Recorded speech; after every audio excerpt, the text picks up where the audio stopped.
Hearing will come to order. Welcome, Director Wray. Appreciate you coming over. We're going to try to get you out of here by 1 o'clock. I know you got an agency to run and a dangerous world out there. We'll do, I think, 7-minute rounds. Yes. And if there's any cleanup, we'll try to accommodate.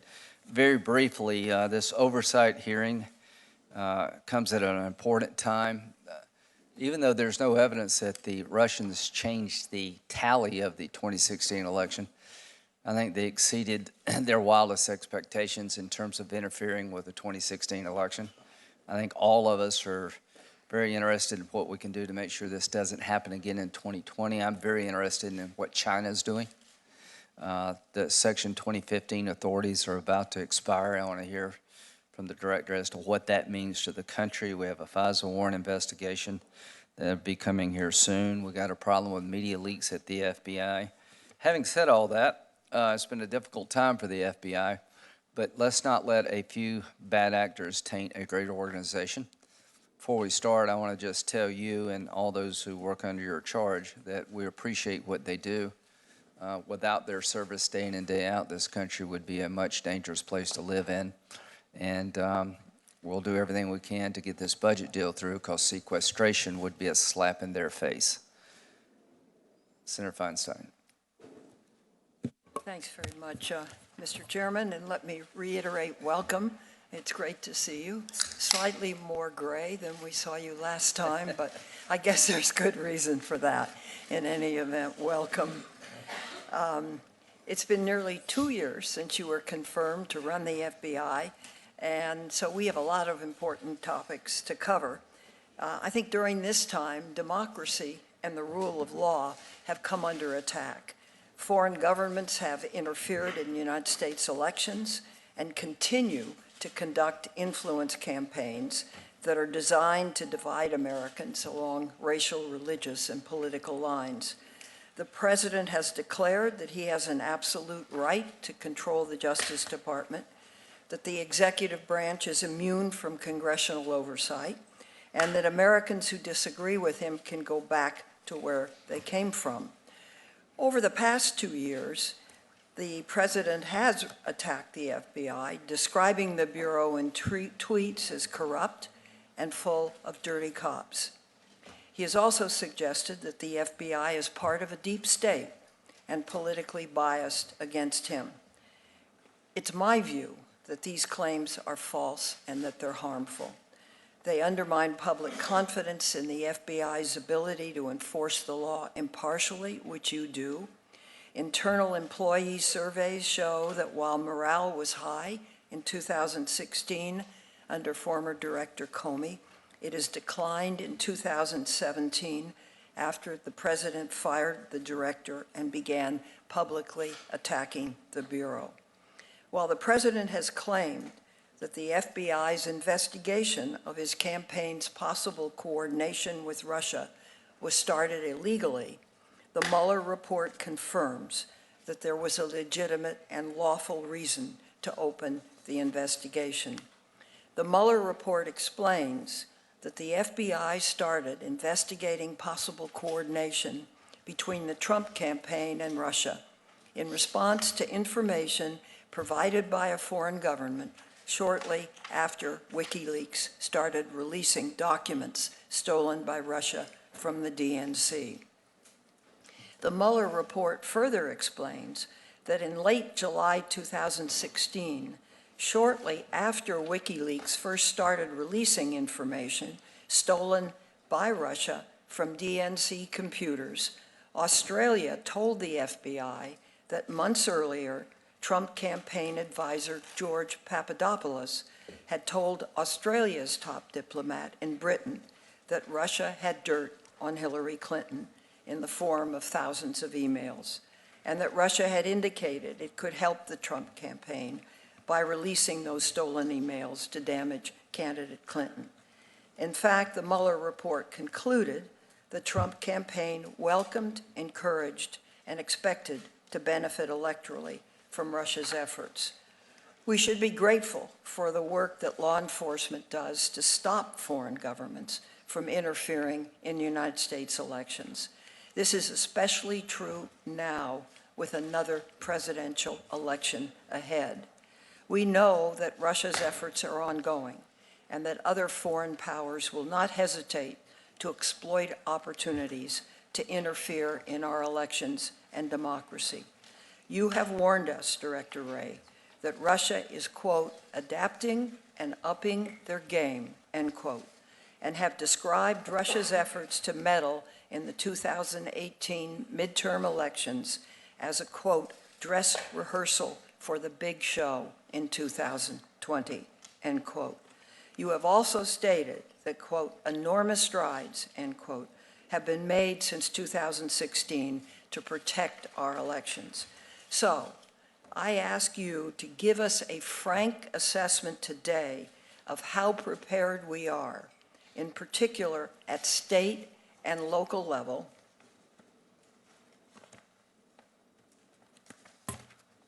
to identify and address foreign interference in the 2020 election.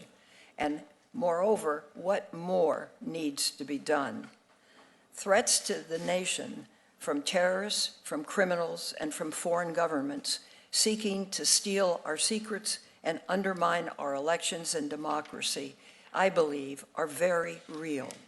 The 37,000 men and women of the FBI are on the front lines, every day addressing these threats and helping Americans be safe.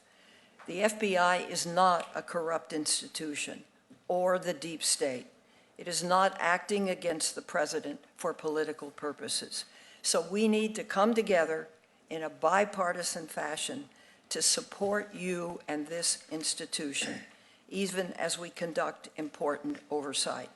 I am very proud to be supportive of your organization and its mission. I thank you for your leadership. I know it's tough, and we look forward to hearing your testimony. Thank you, Mr. Chairman. Thank you. Before I turn it over to the director, just a quick comment on Senator Feinstein's opening statement. The committee will be looking at the counterintelligence investigation of the Trump campaign. We will call Papadopoulos, and we'll find out what happened. We'll wait on Mr. Horowitz to do his report about the FISA warrant abuse, but we'll take a deep dive into the 2016 surveillance by the FBI and other organizations of campaigns, make sure that we know what we're doing and there are protocols in place going forward to ensure that we don't play politics with the law. Mr. Wray. Thank you. Thank you, Mr. Chairman, Ranking Member Feinstein, members of the committee for the... Wait a minute, I need to swear you in. I apologize. All right. Raise your right hand, please. You solemnly swear the testimony you're about to give is the truth, the whole truth, and nothing but the truth, so help you God. Thank you. Sorry about that.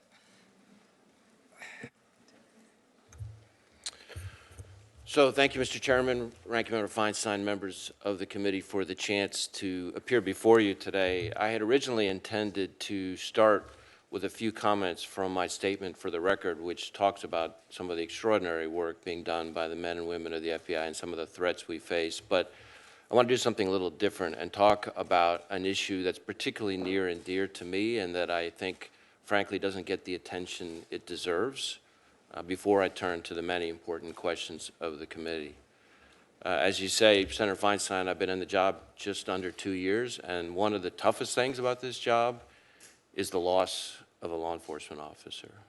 And certainly at the FBI, we've experienced our share of loss, but the success of the FBI also depends greatly on the support of our dedicated state and local law enforcement partners who patrol our neighborhoods, protect our streets all across America. And I see that much more clearly now after having visited all 56 of the FBI's field offices and having spoken directly with local law enforcement heads from every one of your states. Our state and local partners serve on the FBI's joint terrorism task forces all across the country. They're force multipliers in our fight against drug trafficking, in taking down gangs, in saving kids who've been kidnapped, and in countless other efforts that help keep Americans safe. They also give the FBI a much clearer understanding of the threats across the different communities in your states and ideas about how we can better combat them together. Every time I attend an FBI graduation for new agents or new analysts at Quantico, a significant number of those graduates are former state and local officers. And I have the privilege of shaking their hands, presenting them with their credentials, and welcoming them to the FBI family. So a line of duty death is personal to the FBI, and it's personal to me as director. And I have a feeling it's personal to a number of you. Since I became director, shortly thereafter, I asked my team to let me know every time an officer is shot and killed in the line of duty in this country. And every time it happens, I ask for a picture of the officer, and I read about his or her family and about how long they served. And then I pick up the phone, and I call the chief or the sheriff or the commissioner, and on behalf of the entire FBI, extend my support and our condolences. And I will tell you, I've made an awful lot of those calls to heartbroken police departments, way, way too many. Just last month, for example, I was overseas meeting with foreign counterparts, and I found myself making 5 of those calls in 9 days back to the United States. That's 5 lost protectors of communities, 5 grieving families and colleagues, all in a matter of days. One of the calls I made was to the Sacramento Police Department, the home, Senator Feinstein of you, and of course Senator Harris. Just a few weeks ago, on June 19th, Officer Tara O'Sullivan was killed while responding to a domestic disturbance. She was 26 years old, and she'd only been on the job for about 6 months. Another call I made, literally only about a day later, was to the home state of Senator Cornyn and Senator Cruz. Corporal Jose Espericueta from the Mission Police Department was killed while trying to catch a guy who had threatened his family with a gun and then fled on foot. Corporal Espericueta was 44 years old and had a wife and 2 kids. So these calls never get any easier. In just under 2 years as director, I've already had to make condolence calls like that to more than half of the states represented on this committee. And I've had to speak to some chiefs and sheriffs more than once. I'll never forget, for example, last September when I called the Brookhaven, Mississippi Police Department after 2 of their men were killed. Put that in context, they had an entire police force of 38 people. Unfortunately, we've already had 2 more officers shot and killed in the line of duty just this month. One was an officer killed in Arkansas this past Thursday. So I've mentioned only a few specific tragic incidents, but I cannot stress enough that this is a problem that affects cities and towns, big and small, all over the country. It can happen anywhere, it can happen anytime, and the level of violence against law enforcement in this country doesn't get a whole lot of national coverage, and I worry often that Americans don't realize the extent of the problem. That's maybe understandable because they don't see what I see in my job, the devastating loss in each one of these instances to the loved ones left behind, and the loss to the FBI and to our communities of partners who, as I say, are so critical to our mission. Finally, I want folks to remember that the dangers of this work go beyond just encounters with potentially deadly criminals. Think of the line of duty deaths and illnesses that we're seeing now from our 9/11 first responders. I know that as director, I've spoken to not 1, not 2, but 3 of our own agents who died as a result of their work in response to those attacks. And there are countless other kinds of examples. So I know our country faces a daunting list of challenges, and I'm confident we're going to be discussing any number of them together at this hearing. But I do want to make sure folks around this country are not forgetting the good work of the people who are putting everything on the line. It takes an incredibly special person to be willing to put his or her life on the line for a complete stranger. And to get up every morning, day after day after day to do that, I think is extraordinary. So I think we owe it to them and to their fallen comrades to do whatever we can to make their work safer. We need to promote understanding and respect for their roles, and all of us as Americans owe them a profound debt of gratitude. So I appreciate the committee extending me the privilege and the honor as FBI director to honor their sacrifice in this job. So I'd be happy to answer the committee's questions. Well, thank you, Director. That's a very good, sobering reminder of what it's like to get up every day to be a police officer. You don't know if you're going to come home. You don't know if the last time you say bye to your spouse or significant other or your children is the last time you see them. And every time somebody falls in battle, we give them appropriate honor, but a lot of people fall in the line of duty and go unnoticed until right now. So, well done. So let's talk about foreign and domestic threats. That's what we're all really about at the FBI. Do you have agents in Afghanistan? We do have a few, yes. Okay. From your point of view, is the terrorist threats in Afghanistan, have they been extinguished to the homeland? Are their threats still alive and well in Afghanistan to the American homeland? We are concerned about developments in Afghanistan and the potential ramifications for Americans both around the world and here at home. For the committee, there are more al-Qaeda folks than there were before 9/11. ISIS-K is one of the more lethal offshoots of ISIS, and they're in Afghanistan as I speak. Sequestration. If sequestration goes back into effect, how would it affect your ability to operate?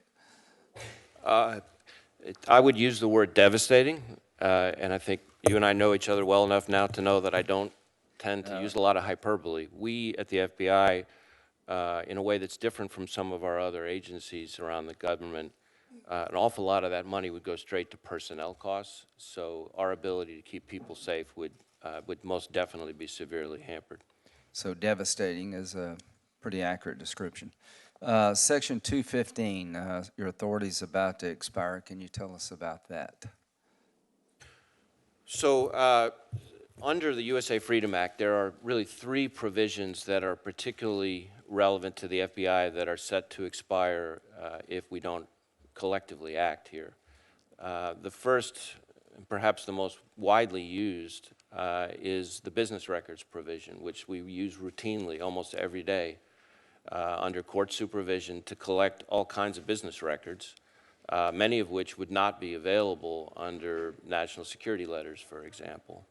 So that's something that we use all the time in our national security work. If you lost that authority, how would that affect your ability to operate? It would affect our counterterrorism mission profoundly. It would affect our counterintelligence mission profoundly, and increasingly, it would affect our cyber mission profoundly. Okay, and there are a couple other authorities, so you're hoping for reauthorization? Is that your request to the committee? Well, certainly these are indispensable tools, and I think we would look forward to working with Congress to make sure that we don't lose the ability to use these tools to keep Americans safe. They're all court supervised and subject to extensive oversight. So I mentioned in my opening statement the 2020 election. Do you have what you need to provide election security from your lane, from the Congress? Do you have the money and the statutory authority you need? Well, from our lane, of course, at the FBI, our primary focus is on the malign foreign influence piece. There's a separate election infrastructure piece that DHS deals with the states on more. We feel that we have significant resources devoted to the foreign influence piece, and the President's budget that's currently up before the Congress asks for additional resources to help us do that. Is there any law that we need to change that would help you? You don't have to answer right now, just get back with me. We can always use more tools in the toolbox, but at the moment I can't think of one on the foreign influence piece Fair specifically. enough, you just get back with me. The Chinese, what are the Chinese up to when it comes to counterintelligence operations and bad things? So, Mr. Chairman, I would say that there is no country that poses a more severe counterintelligence threat to this country right now than China. And That's saying a lot. That is saying a lot, and I don't say it lightly. Who would be second? Probably Russia. What's the difference between first and second? So China is fighting a generational fight here. And when I say China, I want to be clear.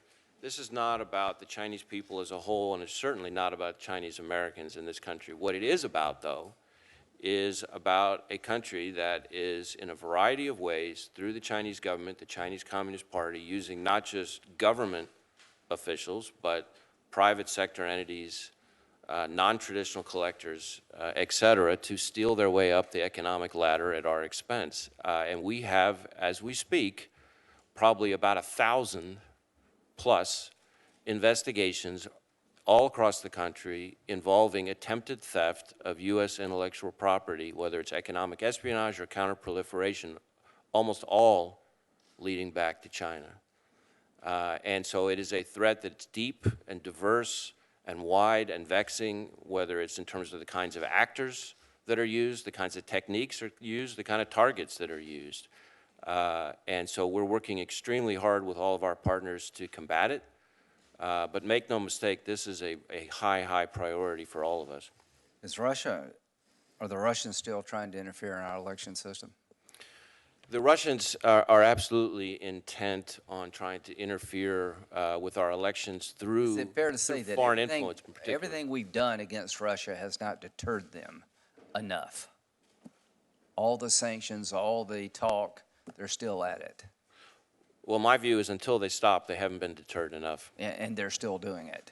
Yes. Okay, good. So some of us are concerned about the 2016 election in terms of bias. Do you trust Mr. Horowitz to be fair to the country as a whole when he looks at the FISA warrant process?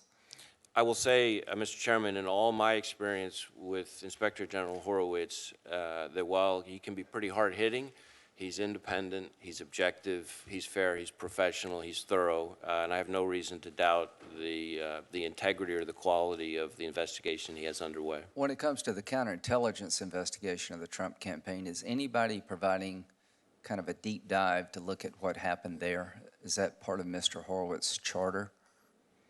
Well, I think I would let Inspector General Horowitz speak for himself about the scope of his investigation, but as you know, the Attorney General has doing a review, or has commissioned some people to do a review, and I think that's part of his job, it's part of mine, to get some of those questions answered. Thank you. Senator Feinstein.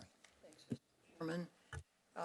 Director, in May, 16 women filed a class action lawsuit against the Department of Justice, alleging gender discrimination in FBI Academy training programs. You, of course, know this. The lawsuit accuses the FBI of intentionally allowing a good old boy network to flourish at the FBI Academy, which has directly led to subjective training standards by which female trainees are dismissed at a higher rate than their male counterparts. Is this true? What has been done to improve hiring and recruitment of female agencies? And has the FBI reviewed its Academy's training program?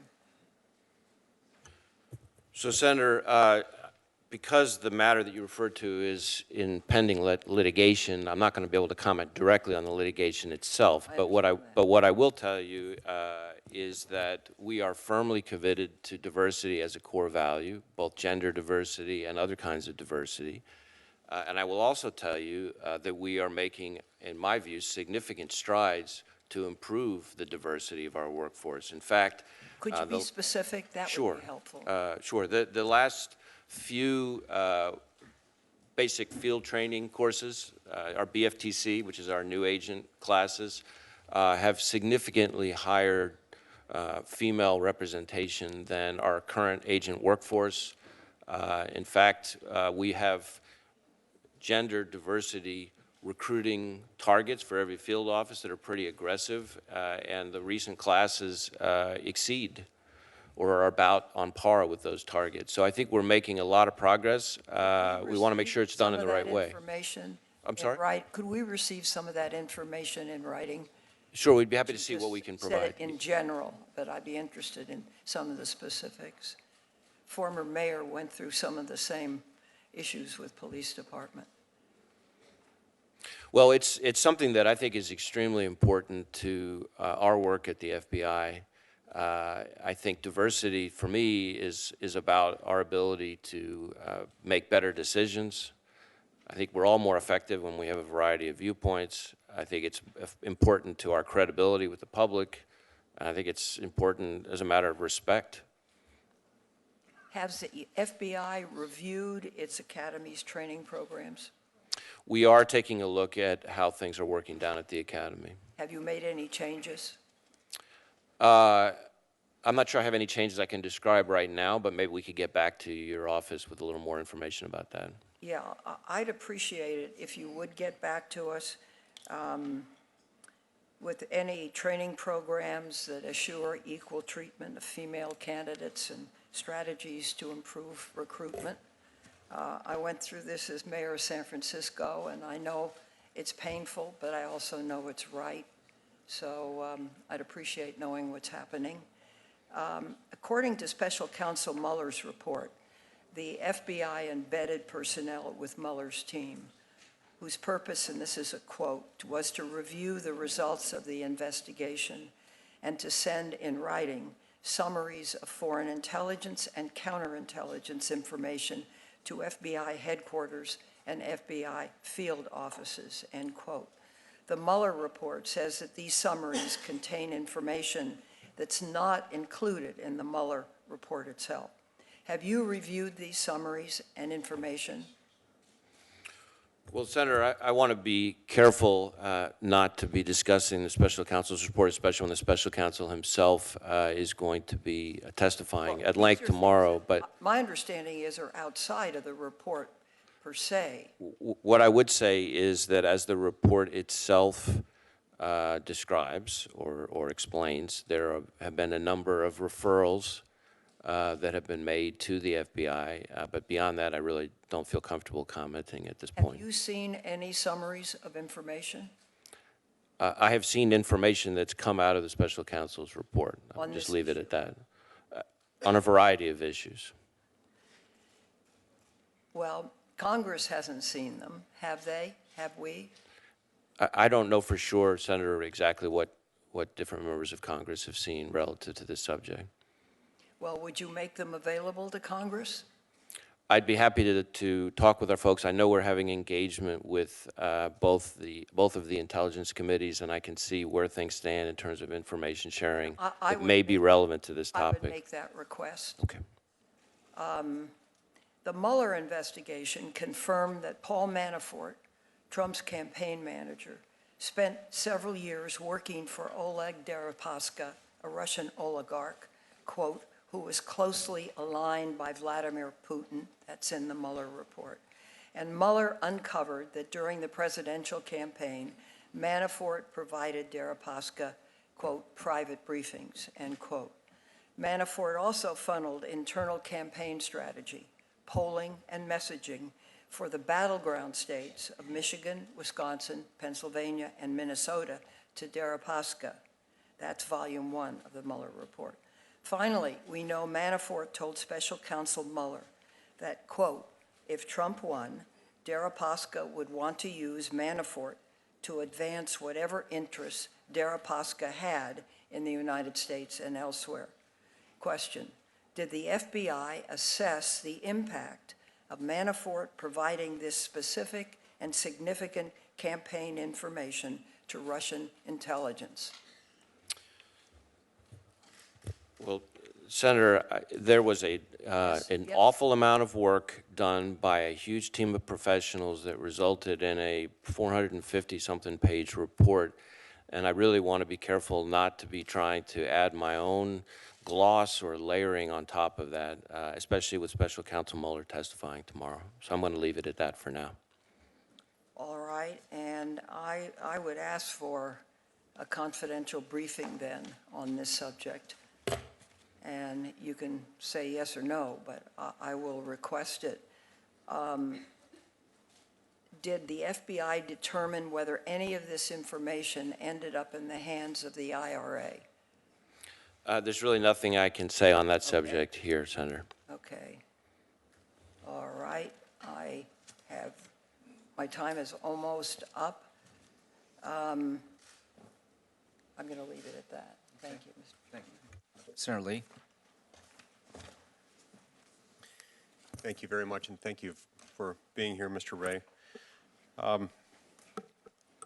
Tell me what the biggest change you've experienced has been since you've taken your current position.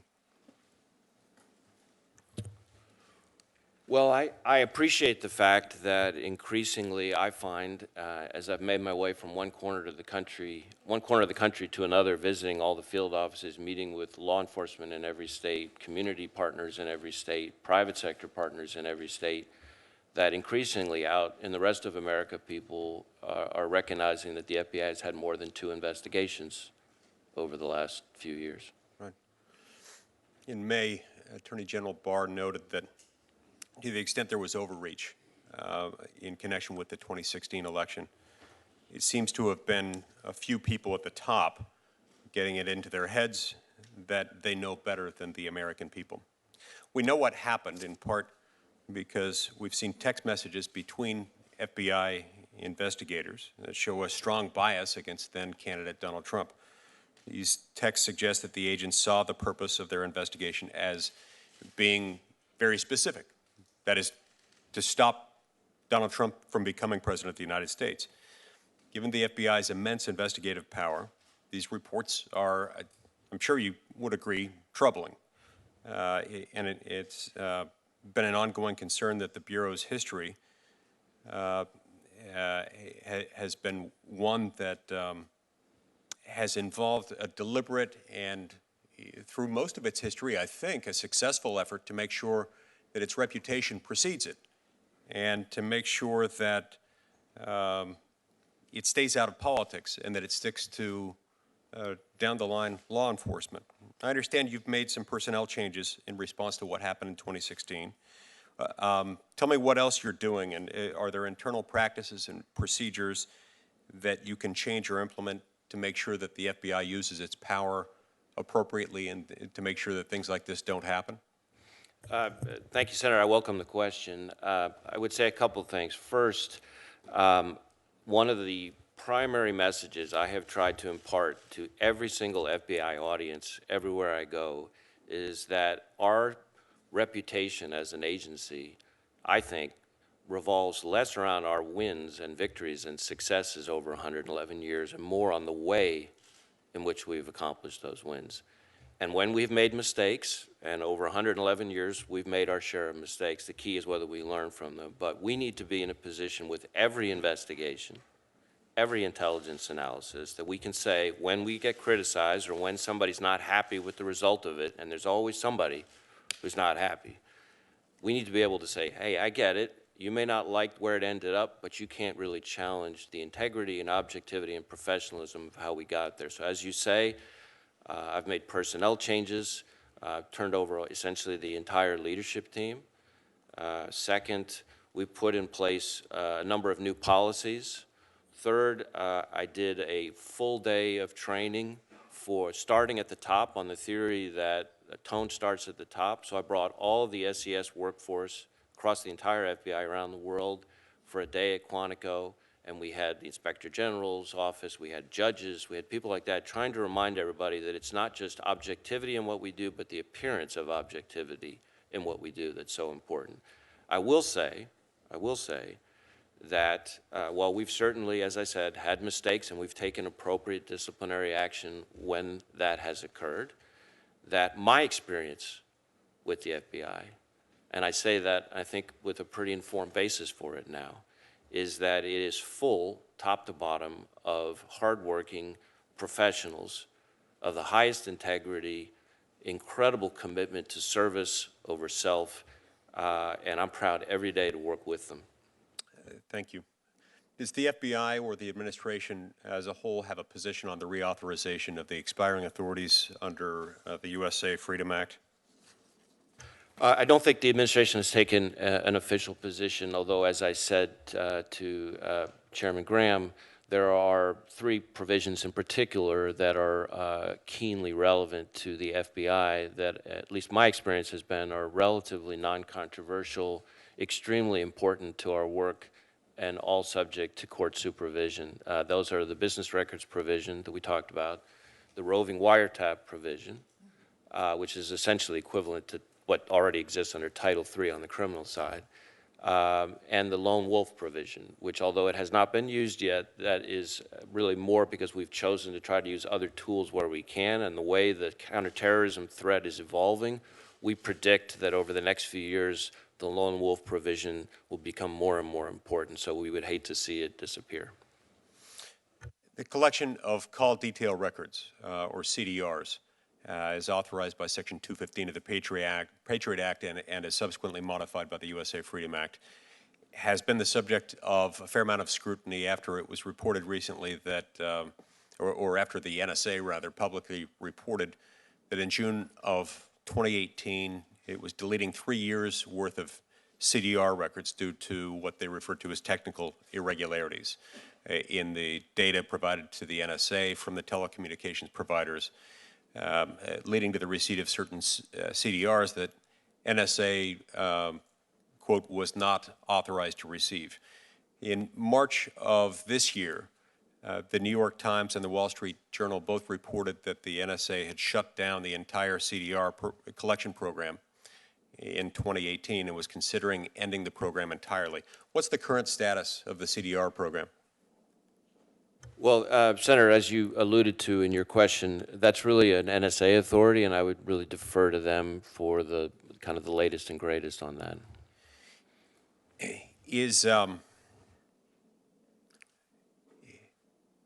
Don't you think the abuse of that or the impropriety of its collection has to be something that we take into account in deciding whether or in what way to reauthorize these programs? Well, certainly, I think the Congress should make a thoughtful decision about reauthorization of any of the provisions in the USA Freedom Act. And I think, questions of errors or irregularities or even abuses are appropriate for the Congress to take into account. But the specifics about the CDR program, I'm really going to defer to NSA on. Okay. The 3 provisions I listed off are the ones that the FBI is most focused on. Thank you. Senator Durbin. Thank you, Mr. Chairman. Mr. Wray, welcome. I'd like to ask you a question. Do you know what group was responsible for more homicides from 2000 to 2016 more than any other domestic extremist group? Not sure, but I trust you're about to tell me. Not a trick question. I raised that question because your testimony that was submitted to the committee talked a lot about homegrown violent extremists. In an unclassified FBI DHS Joint Intelligence Bulletin in May 2017 found that white supremacist extremism poses a persistent threat of lethal violence. Went on to say that white supremacists were responsible for more homicides from 2000 to 2016 than any other domestic extremist movement. 7 members of the committee joined me in writing a letter to you and Attorney General Barr explaining our concern about whether the FBI and Department of Justice were taking adequate measures to combat white supremacist violence and minimizing this growing domestic terrorism threat. The term white supremacist, white nationalist is not included in your statement to the committee when you talk about threats to America. There is a reference to racism, which I think probably was meant to include that, but nothing more specific. We live in a world where the neo-Nazis and white supremacists are taking lives in many places. A white supremacist murdered 51 Muslim worshipers in New Zealand. 2017, a white supremacist murdered 6 Muslim worshipers at a mosque in Quebec City, Canada. And in the United States, far-right extremists perpetrated the shootings at the Sikh Temple in Oak Creek, Wisconsin, the Emmanuel African Methodist Episcopal Church in Charleston, South Carolina, the Tree of Life Synagogue in Pittsburgh, Pennsylvania, and the Shabbat of Poway, I'm sorry if I mispronounced that, Poway Synagogue in Poway, California. The reason I raise this is because there is a concern that this is not being taken as seriously as it should be, as one of the real threats in our country. And a concern as well that the FBI has now changed its definition when it comes to race-related crimes. They've created a new category for what you term racially motivated violent extremism. It used to be white supremacist incidents. Could you explain to me why there was this change, whether you consider this a serious threat, and what you're doing about it? I ask you this in the context of a national conversation that's taking place every single day under this presidency about the issue of race and incitements to emotion and violence by the people who are using race as the motivator. So, Senator, first, let me sort of unpack your question a little bit. Needless to say, we take domestic terrorism or hate crime, regardless of ideology, extremely seriously, I can assure you. And we are aggressively pursuing it, using both counterterrorism resources and criminal investigative resources, and partnering closely with our state and local partners. In just the last little while, we've had cases involving, for example, the Coast Guard lieutenant who was planning an attack on elected officials and TV anchors here in this area. We've had militia members. Was that motivated by a white supremacy belief? I think it would be a version of that, certainly. Our focus, when you asked about the categorization, our focus is on the violence. We, the FBI, don't investigate ideology no matter how repugnant. We investigate violence. And any extremist ideology, when it turns to violence, we're all over it. And we've had, in fact, and that you don't have to just take my word for it, you know, just in the first 3 quarters of this year, we've had more domestic terrorism arrests than the prior year, and it's about the same number of arrests as we have on the international terrorism side. I ask you to clarify that, because when you talk, I don't know if we're talking about the same thing, but when you talk about homegrown violent extremists, and I talk about domestic violent extremists, are we talking about the same thing? No. So we use the term homegrown violent extremism to refer to people already here in the United States who are inspired by different parts of the global jihadist movement to commit terrorist acts. Okay, we use the term domestic terrorism to refer to a broader array of threats ranging from anarchist extremism to different kinds of racially motivated violent extremism to different kinds of environmental extremism, et cetera. So let me pursue that for a second. So the point I'm getting to, and the reason I quoted this unclassified report, is if it's violence that motivates the FBI investigation. What we have here is a statement in this unclassified joint intelligence report that between the years 2000 and 2016, the white supremacists were responsible for more homicides than any other domestic extremism movement. Now, I see the distinction you're making, homegrown versus domestic. But let me ask you, can you quantify either one of them for us? Well, in terms of number of arrests, we have, through the third quarter of this fiscal year, had about, give or take, 100 arrests in the international terrorism side, which includes the homegrown violent extremism. This year? This year. But we've also had just about the same number, again, don't quote me to the exact digit, on the domestic terrorism side. And I will say that a majority of the domestic terrorism cases that we've investigated are motivated by some version of what you might call white supremacist violence, but it includes other things as well. I think this is significant. I do not want to diminish the work that you're doing when it comes to the homegrown domestic terrorism in any way whatsoever, not at all. And I understand that as a serious threat to the United States, and 9/11 is proof positive of that fact. But what you have just said is significant. If the number of people arrested this calendar year, when it comes to this extremist conduct, is about equal between those who were inspired by foreign actors, ISIS, Al-Qaeda, whatever it might be, and those who were inspired by white supremacy or at least some version of race. Now, if that's the way I heard you say it, please clarify. So let me clarify. What I just gave you were the number of arrests. The number of arrests. That's not necessarily the same thing as the number of investigations. Well, right? So that's an important distinction. Assuming the integrity of your department, which I will, the fact that they would make an arrest, it is with the belief that a crime has been committed. The point I'm getting to is we are in a very tense moment in American history on the issue of race. We are having a national conversation that we haven't had in a long time about racism and the reaction, what's acceptable and what is not. And what I'm asking you from the FBI point of view, and what you've told me, is that we ought to take care, as seriously as we take foreign-inspired terrorism, there is a domestic terrorism underway in the name of race that is as threatening in some respects as the foreign terrorism. That's the way I hear it. Yeah, I don't know that I think the greatest terrorist threat to the homeland is the homegrown violent extremists. I will say that These we would be take foreign-inspired. which is jihadist-inspired violence. That does not mean, by any stretch of the imagination, that we don't take domestic terrorism, including hate crime committed on behalf of some kind of white supremacist ideology, extremely seriously. And we have had a number of very significant arrests.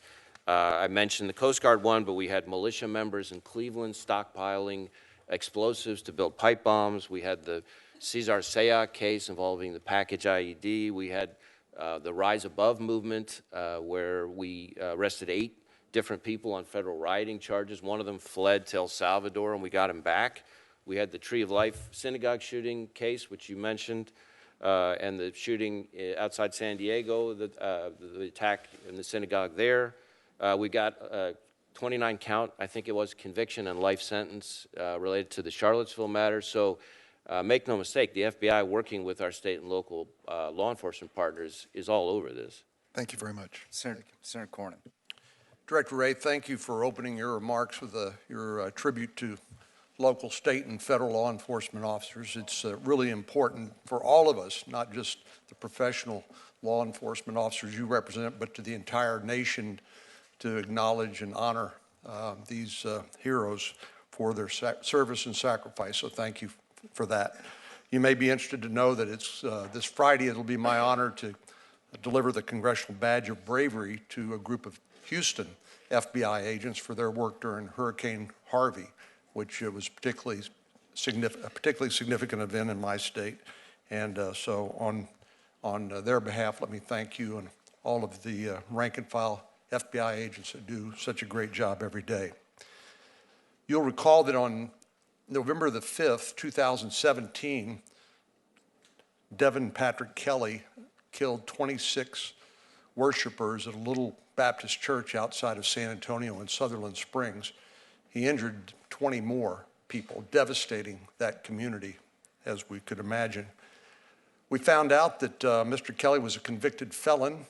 He had a record of being detained for mental health reasons. He had been convicted of domestic violence, actually even fracturing his stepson's skull during one particular episode. He should never have been able to purchase firearms through a licensed firearm dealer because he should have failed the background check.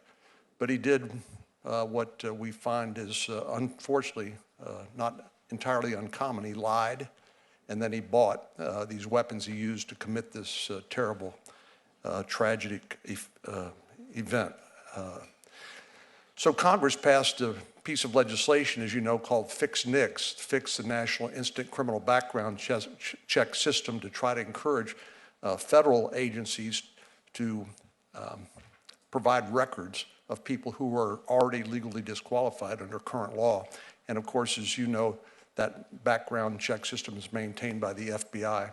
Could you give us a update on what the impact has been, just in general terms? Well, certainly, Senator, I agree with you that the NICS system only works at its best when we have complete information that ensures the goal we all share of making sure that people who are legally prohibited from possessing firearms don't get their hands on them. Last year, I think the FBI's NICS system had, I think, 100,000 plus or thereabouts denials.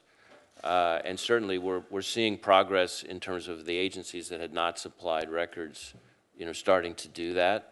I don't have the exact, percentage of how far along we are, but we're certainly making progress, and we appreciate your leadership in ensuring that we move in that direction.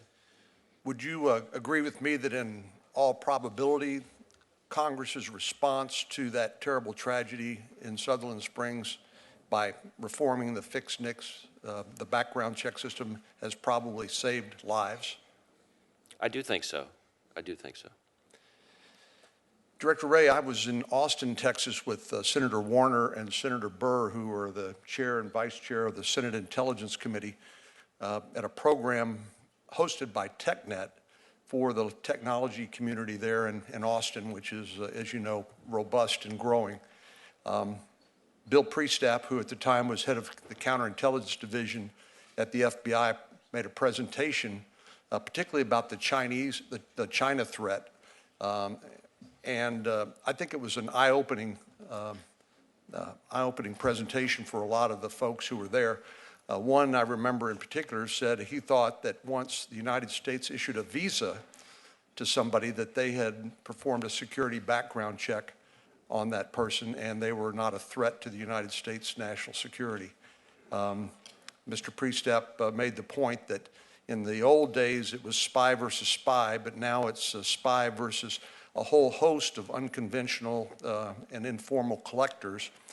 I know the FBI has done its best to try to spread that word, but can you tell me sort of what your record has been in doing that and whether you think that there's more that needs to be done by Congress? Or I know the FBI's got its hands full.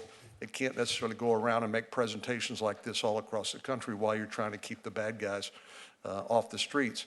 But is there more that we need to do to supplement the efforts of the FBI to educate the American people on this threat? Well, I will say when it comes to Congress's role, I have, despite the bitterly polarized political environment that we all live in right now, I've actually been heartened by, on this particular issue, every time I appear in front of a committee of Congress, from one end of the spectrum to the other, compared to earlier stages in my career in law enforcement, the level of alignment and consensus about the importance of confronting this threat in a more thoughtful and effective way, I think is source for cheer. And so the more Congress can raise awareness, I think the more we can appropriately protect the country. I will say that there's a lot that people, I think, in this country don't understand about the nature of the China threat. It is not just, as you say, spy versus spy, traditional intelligence operatives.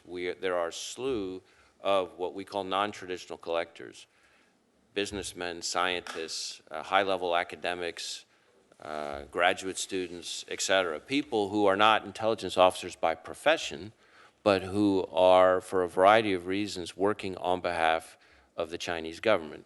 And I think sometimes people don't understand the degree to which lines that we all revere and cherish in this country are blurred, if not entirely eliminated, in China. The difference between the Chinese government and the Chinese Communist Party, not really a difference. The difference between the Chinese government and its private sector is not really a difference. And why do I say that? Well, I say that because under Chinese law, most companies in China are either already literally state-owned enterprises, so essentially just an arm of the state for that reason, or legally or practically beholden to the Chinese Communist Party. Different aspects of Chinese law require those companies to basically provide whatever information the Chinese government or the Chinese Communist Party wants, essentially upon demand. And I think a lot of people don't understand this fact. Virtually any company from China of any size is required to have inside it a Chinese Communist Party cell or committee to ensure that the company adheres to Chinese Communist Party policies. So when those folks are out trying to, through legitimate means or illegitimate means, steal intellectual property, that's what we're talking about. It's a counterintelligence threat. And we have, in the last several months, had a whole variety of cases. Hackers associated with the Chinese MSS who were engaged in an extensive campaign of intrusions against something like 45 different companies, 12 different states, lots of countries. We had an MSS officer who's been charged in Ohio, who's been trying to steal aviation secrets from companies there. Different Chinese MSS officers, an entire team of hackers that were involved in a 5-year campaign of repeated intrusions. We had a Chinese state-owned enterprise, which, along with a couple of individuals, was trying to steal trade secrets from a company in Idaho. We had a guy in Chicago Senator Durbin, who was working with the MSS to recruit employees of cleared defense contractors. We had a guy in Oklahoma who was stealing over $1 billion of confidential proprietary information from a U.S. energy company. We had, of course, and I haven't gotten to the Huawei case, where they were charged literally from coast to coast with a campaign of fraud, intellectual property theft, and obstruction of justice. And I could go on and on and on. It affects basically every industry in this country, and agriculture. It affects the private sector. It affects academia. It involves human operations. It involves cyber operations. To be clear, we welcome competition. We welcome academic freedom, but cheating, not okay. Fraud, not okay. Cyber hacking, not okay. And as long as they keep committing crimes and threatening our national security, they're going to keep encountering the FBI. Thank you. Other than that, are we in a pretty good shape with China? It's in our White House. Thank you, Chairman. Thank you, Director Wray. I'd like to take you back to the FBI's role in the Kavanaugh background investigation, if I may. There were 2 letters that were sent to you by law firms in that time frame. One pointed out that the Federal Bureau of Investigation, I'm quoting the letter here, declined to interview witnesses whose names we provided to the FBI as possessing information highly relevant to the allegations.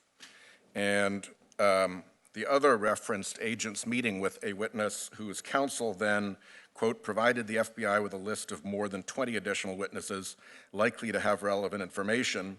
And that letter actually attached an affidavit from a very apparently credible person who had been at college at the time, was currently an emergency room physician, and so forth. And evidently there was no follow-up on that either. I'd like to ask those 2 letters to be made a part of the record. We also experienced on this committee considerable difficulty in finding out where the point of entry would be to the FBI for information. I've been a U.S. attorney. I work closely with the FBI as Rhode Island's Attorney General. I have never known the FBI to be fending off information before. So this was a very novel and peculiar circumstance in which witnesses weren't being interviewed and in which, when we asked to find out where the point of entry was for information, there was none, apparently. You were asked to provide committee confidential contact information for an FBI agent to whom members can send credible contacts regarding individuals seeking to be interviewed. Did that ever happen? Well, Senator, I don't remember all the specifics of that particular background investigation, but what I will say, you referenced your prior experience as U.S. Attorney, and of course we've talked about that before. I think it's important for people to understand that there's a fundamental difference between a background investigation and the kinds of criminal investigations or even counterintelligence investigations the FBI does every day. Yes, as you A said, background too. investigation is something that we do in a completely different way as an investigative service provider to a client agency. In this case, it would have been the Correct. White House. And I, having As you consulted, testified to Senator Harris Right. in the Homeland Security Committee, our supplemental update to the previous background investigation was limited in scope, and it was limited in scope by the White House. That's correct? I also testified, I did testify to that, and I stand by that testimony. I would also say, though, as I recall, I also testified that I consulted at length with our security professionals who are specialists in background investigations to make sure that that investigation, that background investigation, was done consistent with our longstanding policies, practices, and procedures for background investigations, where the scope, it's not unusual for the scope to be limited. So here's my hypothesis. You don't recall whether you responded to this letter by seeing to it that there was an FBI agent to whom members could send credible contacts. I don't believe there was, because I was trying to, vector information to the right place, and every door we turned to closed or said, no, go to that door, and then that door closed or said, no, go to that door. The ultimate upshot, it seemed to me, was that the FBI established a tip line. And if people wanted to bring in information, they were told to call into the tip line. Now, I've tried to find out what the protocol is for dealing with tip lines. And I would ask that as a question for the record, you provide me whatever is relevant to the standard operating procedure and practice for the FBI with respect to the treatment of tip line information when it comes in. Would you be willing to do that? I'd be happy to provide you more information about tip lines. Thank you. What I did find was an FBI video that describes how tip lines work when it comes in through the FBI's FBI.gov interface. The first step, it says, is that it comes into the Public Access Center unit at FBI headquarters. Analysts will vet them. They'll review them for believability, credibility, check internal databases and external databases to verify the information is a valid tip. Can you vouch that those steps were undertaken with respect to the Kavanaugh background investigation tip line? What I can tell you, Senator, is that I spoke specifically with the people responsible for the background investigation, who are career professionals specializing in background investigations, not to be confused with criminal investigations or counterintelligence investigations. And I was assured repeatedly that they felt comfortable that the way it was being handled was consistent with our practices, procedures, and longstanding approach. There hadn't been a tip line before in a background investigation ever, had there? I don't know the answer to that. Okay, I don't think there was, so it's hard to say that it's consistent with procedures. Here's what the procedures apparently are. Another one is every single tip is looked at by at least 2 individuals who have independent quality assurance checks. Do you know if that procedure was followed with respect to the Kavanaugh investigation tip line? Well, Senator, I would again come back to the answer I gave, which is I expect that background investigations, which are different, fundamentally different from criminal investigations and counterintelligence investigations, but you don't were know. being conducted in a way that the professionals who specialize in this area felt comfortable. But you don't know whether or not the tip line procedures were followed. I'm not familiar. I don't have the document in front of me that you're looking at. I haven't talked specifically about that. So then it says once a tip is determined to have further investigative merit, a supervisor would actually review the tip, and at that point, it gets vectored into electronic systems for further processing. And I guess if you're not familiar with whether that supervisory step took place either. what I am familiar with is the assurances I've received. I got it. Yeah, I know. Right. I heard that. Okay. I'm just trying to ask something more specific. And the last is every single piece of information that's submitted by an individual is reviewed by FBI personnel at FBI headquarters. And again, you can't vouch for that having taken place with respect to this tip line. I can't speak to that specifically. Got it. Okay. You know, here's my concern, and I'll be perfectly candid about it, and you can answer however you want in questions for the record to allay my concerns. But it looked to me like every time somebody went to try to get an FBI agent to take information, they got fended off, and that the tip line actually became a tip dump into which information was dumped and never, ever reviewed for credibility and was not treated with the protocol that the FBI has announced that it usually handles with tip lines. So I'm happy to continue this conversation. My time is up right now, but please, I think that's a legitimate question to ask, and I hope that in answers for the record, you'll be able to compare the protocols that the FBI uses for tip lines with the way in which this particular tip line was handled by the FBI. And I do understand that you treat these differently and that they don't follow ordinary procedure. But ordinary procedure is a fairly reasonable benchmark, and I'm interested in finding out how close the FBI came to it in this particular tip line. Well, I'd be happy to see if we can provide you more information as follow-up to your questions. Again, I would say that ordinary procedure, to use your phrase, there's ordinary procedure for criminal investigations and counterintelligence investigations. Ordinary procedure for background investigations is something different, in my view. Couldn't agree with you more, and once we agree on what the facts are of what took place, we can have a discussion about whether or not that met standards of kind of basic responsibility. Thank you. Okay. Senator Sass. Thank you, Mr. Chairman. Director Wray, thanks for being here. I'd like to talk about human trafficking, one of the great scourges of our time. There are more slaves on earth now than at any point in human history. Thank you for the work of the Bureau in the Jeffrey Epstein case. That monster is in the process of being brought to justice, and your agents have done good work in that regard. Let's zoom back out from an individual case, though, to the bigger picture. When is it appropriate for trafficking cases to be investigated by state and local and highway patrol versus the Bureau? How do you divide the responsibilities? Well, As a general rule, we take the approach with human trafficking that we do with most threats where there's overlapping responsibility, which is we look at where we at the FBI can most add value to the common fight against whatever the threat is. And so in the case of human trafficking, we probably spend more of our efforts on the FBI side focused on sex trafficking and sex trafficking of kids than, for example, on labor trafficking of adults. Doesn't mean we don't investigate the others, but we try to work with other agencies to try to share the load.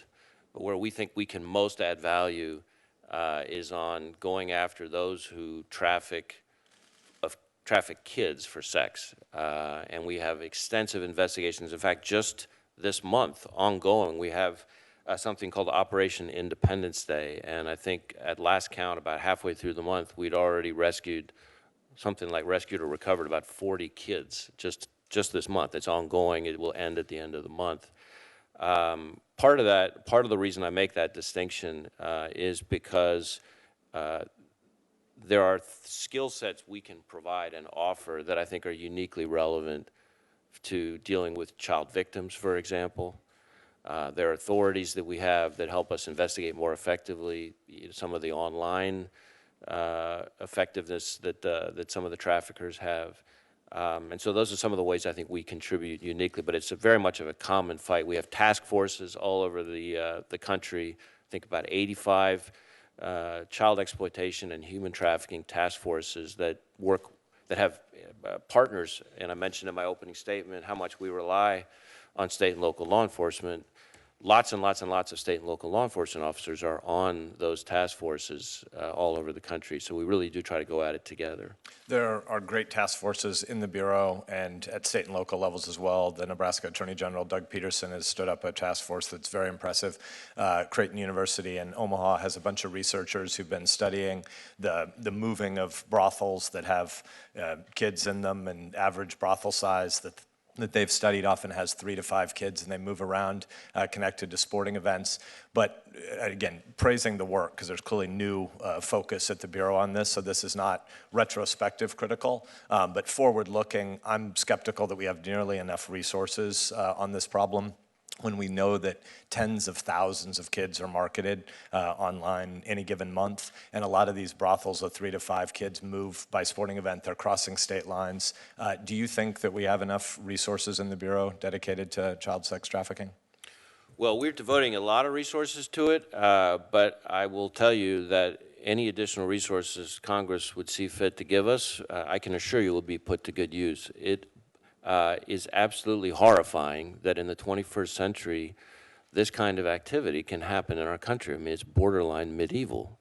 And some of these kids are just heartbreakingly young and utterly helpless.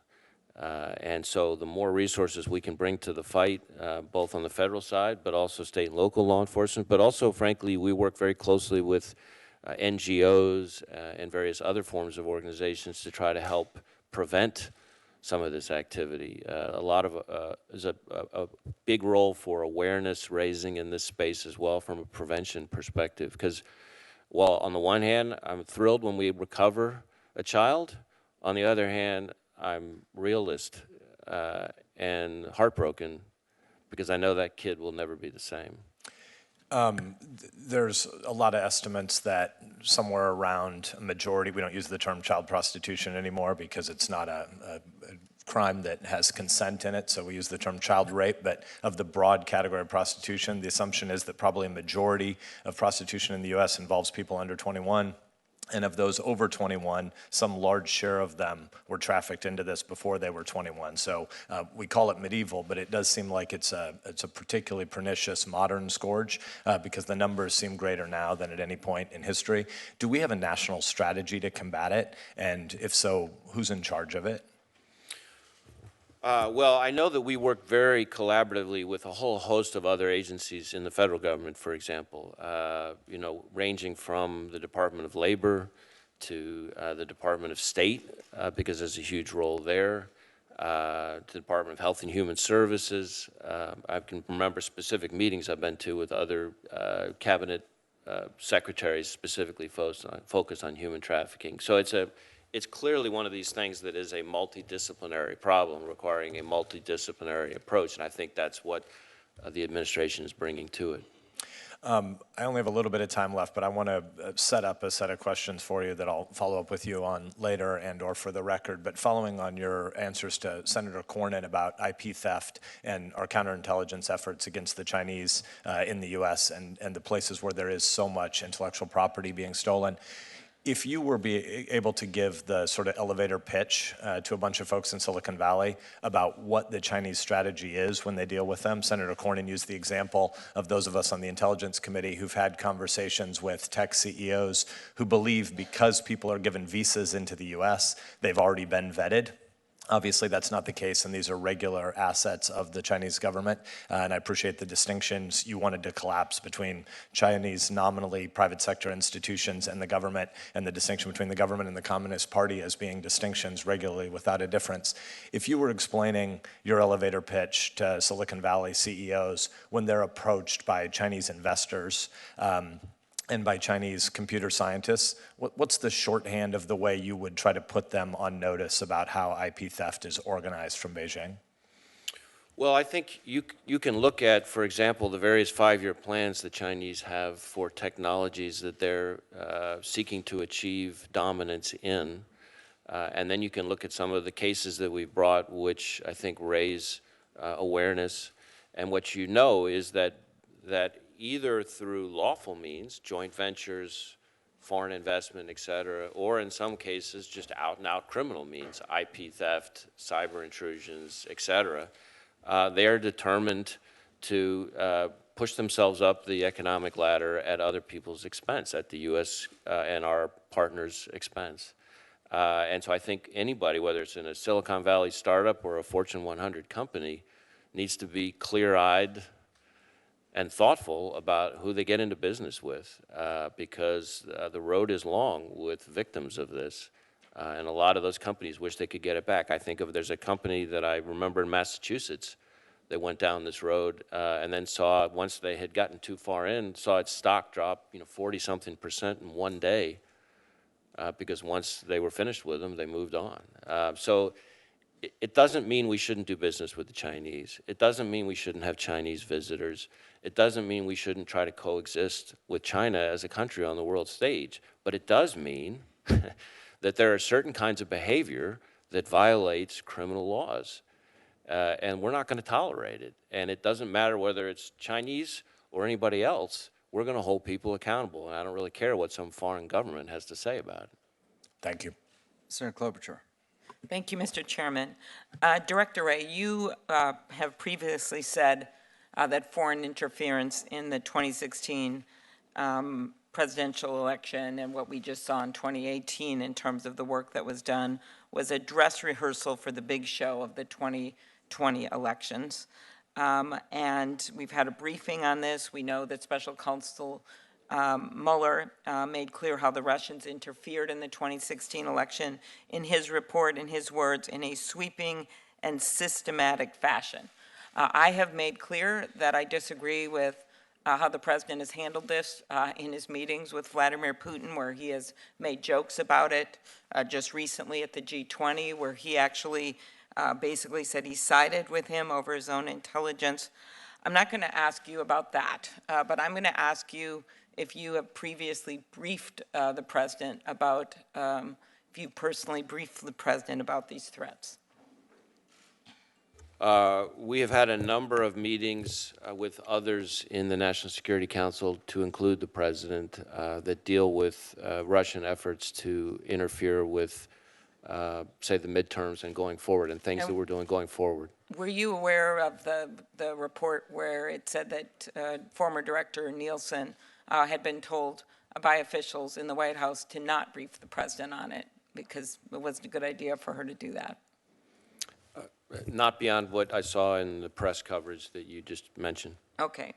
So I look at how we solve things, and one of the ways I think it would be helpful to solve this is if there was an intrusion in our election. I've heard you talk about how there's two different ways to look at this. One is the physical hacking, and one is the propaganda.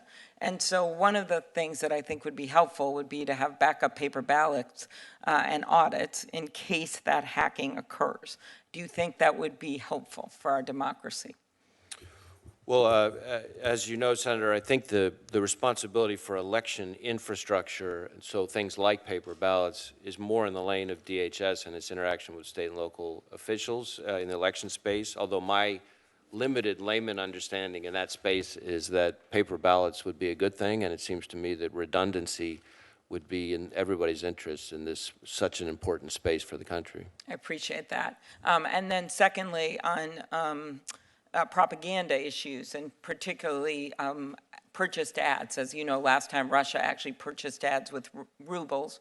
Do you think it would be helpful to know what those ads are in this next upcoming election, whether they're paid for by Russia or China or by any outside group, to know what they are and who paid for them? Well, we certainly are trying to take a number of steps to raise awareness and working with private sector entities which provide platforms for different forms of foreign influence messaging, whether it's propaganda, fake news, or something else. But wouldn't it be helpful just to know the facts? Well, I tend to believe that more information is better than less, and I tend to believe that the American public will be better hardened against this threat with greater media literacy and resilience. Okay, thank you. I just want to point out one bill I have with Senator Graham, which would force those companies to actually, the social media companies, put out there who paid for the ads and what they are, so we don't have a patchwork system when it comes to the next election. And the second is that Senator Langford and I had the Secure Elections Act, which would have firmly required backup paper ballots if anyone gets federal election money. The second bill was just stopped in its tracks by the White House, and it very much alarms me. I want to follow up on what Senator Durbin was asking about, and I want to just focus not on the homegrown terrorism, which we've seen some of in Minnesota, so I'm well aware of the FBI's work on that front. And I also want to thank you on the other end of the bombing at the mosque, where your agents were incredibly helpful and helped solve that crime.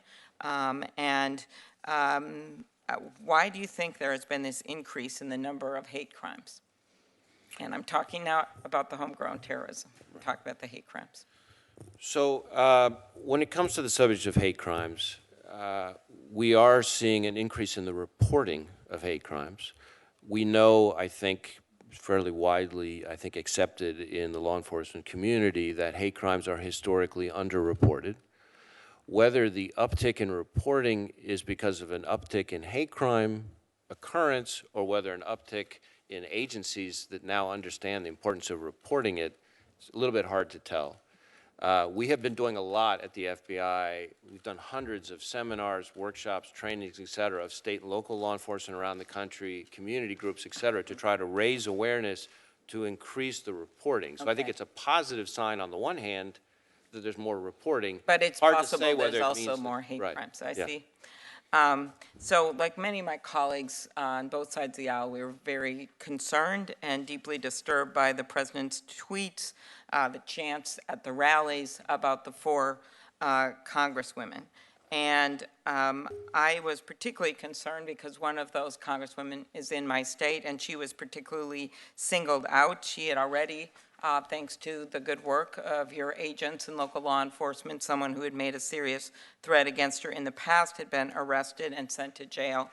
And I'm not going to ask you if these 4 women, or particularly Congressman Omar, has sought protection. I don't think that would be appropriate. But could you tell me what type of assistance the FBI offers members of Congress who are subject to these threats, and what's the efforts underway to track these kinds of threats? Well, certainly, anytime someone, including a member of Congress, is the subject of a threat, we hope that they will come forward. We want to try to communicate with them. If there's enough predication for an investigation, then we'll open an investigation. We'll work with security here up on the Hill itself sometimes to try to see if we can be of assistance. As far as tracking goes, we have a variety of ways of tracking investigations. I don't know that I have something specific to, at least sitting here right now, that's narrowly tailored to threats to members of Congress, but I'm sure we're keeping track of it in a variety of ways. Okay, just last on the subject of guns, I appreciate it and share your deep respect for those families and those officers that put themselves, made the ultimate sacrifice. But most of the examples involved guns. And Senator Cornyn asked the question about the background check system. But there's so much more we could do, like closing the gun show loophole, and here in Congress passing the bill that we had, the bipartisan bill, to improve background checks. And then also, specifically, one of your examples was about domestic violence, a domestic violence report that an officer went to the scene and got killed. We had a similar one like this in Minnesota. And right now, in the Violence Against Women Act that passed the House with 33 Republican votes, is a provision that I have long worked on with Senator Hirono and others that closes the gun show loop, the boyfriend loophole. And if this is where in existing law right now, if you live with someone or you're married to them and you've been convicted of domestic violence and you can't go out and get a gun, but half of those domestic homicides are involving boyfriends or sometimes girlfriends, and there's a loophole that says it doesn't apply if you're convicted and you can't go out and get a gun if you've convicted of domestic violence against a boyfriend. Do you think it would be helpful to close that loophole? I haven't reviewed the particular legislation, and I would need to be able to take a look at it to give you a sense from an operational perspective. Okay, I just, do you agree that there is more we could do besides just the questions from Senator Cornyn when it comes to making the world safer for our law enforcement with regard to guns? Well, we're always looking for ways to enhance the NICS system, consistent with the law, and I think we clearly need, as I said at the beginning, to take a harder look at violence against law enforcement in this country in a variety of ways. All right, thank you. Senator Cruz. Thank you, Mr. Chairman. Director Wray, welcome. Thank you for your service. Let me start in particular by thanking you for your opening statement. It was a powerful testament to the men and women of law enforcement who serve on the front lines.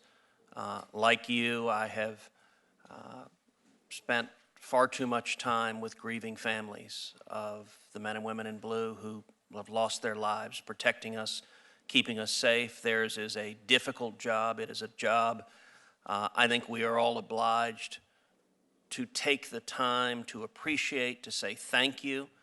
And I encourage folks to listen to your opening statement because it was a powerful reminder that every single day an officer wakes up and puts on his or her uniform and straps on his or her gun and kisses his wife or her husband goodbye for the morning. They may not see their kids again. And thank you for the work the FBI is doing to keep our officers safe and the obligation all of us have to continue to keep officers safe. I want to start with a topic that has been discussed some already this morning, which is Chinese espionage. You have described the threat of China as unique and the most significant that we are facing, and your testimony said that the United States significantly underestimates the threat of Chinese economic espionage. What avenues are we seeing where Chinese economic espionage is manifesting? So certainly it covers the waterfront in terms of sectors, from startups, high-tech companies, all the way to aerospace, to aviation, to agriculture. We had a case in Kansas not that long ago where they were attempting to steal highly proprietary rice seeds that were being developed. The U.S. agriculture is the envy of the world, and that's a place where they've done a number of things. So it covers the whole spectrum of types of sectors, but then in terms of size of businesses, it's Fortune 100 companies all the way down to startups in Silicon Valley. And then in terms of types of techniques, it involves everything from cyber intrusions to corruption of insiders, to things that are not illegal but are still a national security threat, different kinds of foreign investment, et cetera. So there is it's kind of an all-tools approach by them, and it therefore requires an all-tools approach by us. One sector in particular that I've been concerned about is the academic sector and our colleges and universities. I've met with quite a few colleges and universities, research institutions based in the state of Texas, some of which have been victims of attempted or completed Chinese espionage.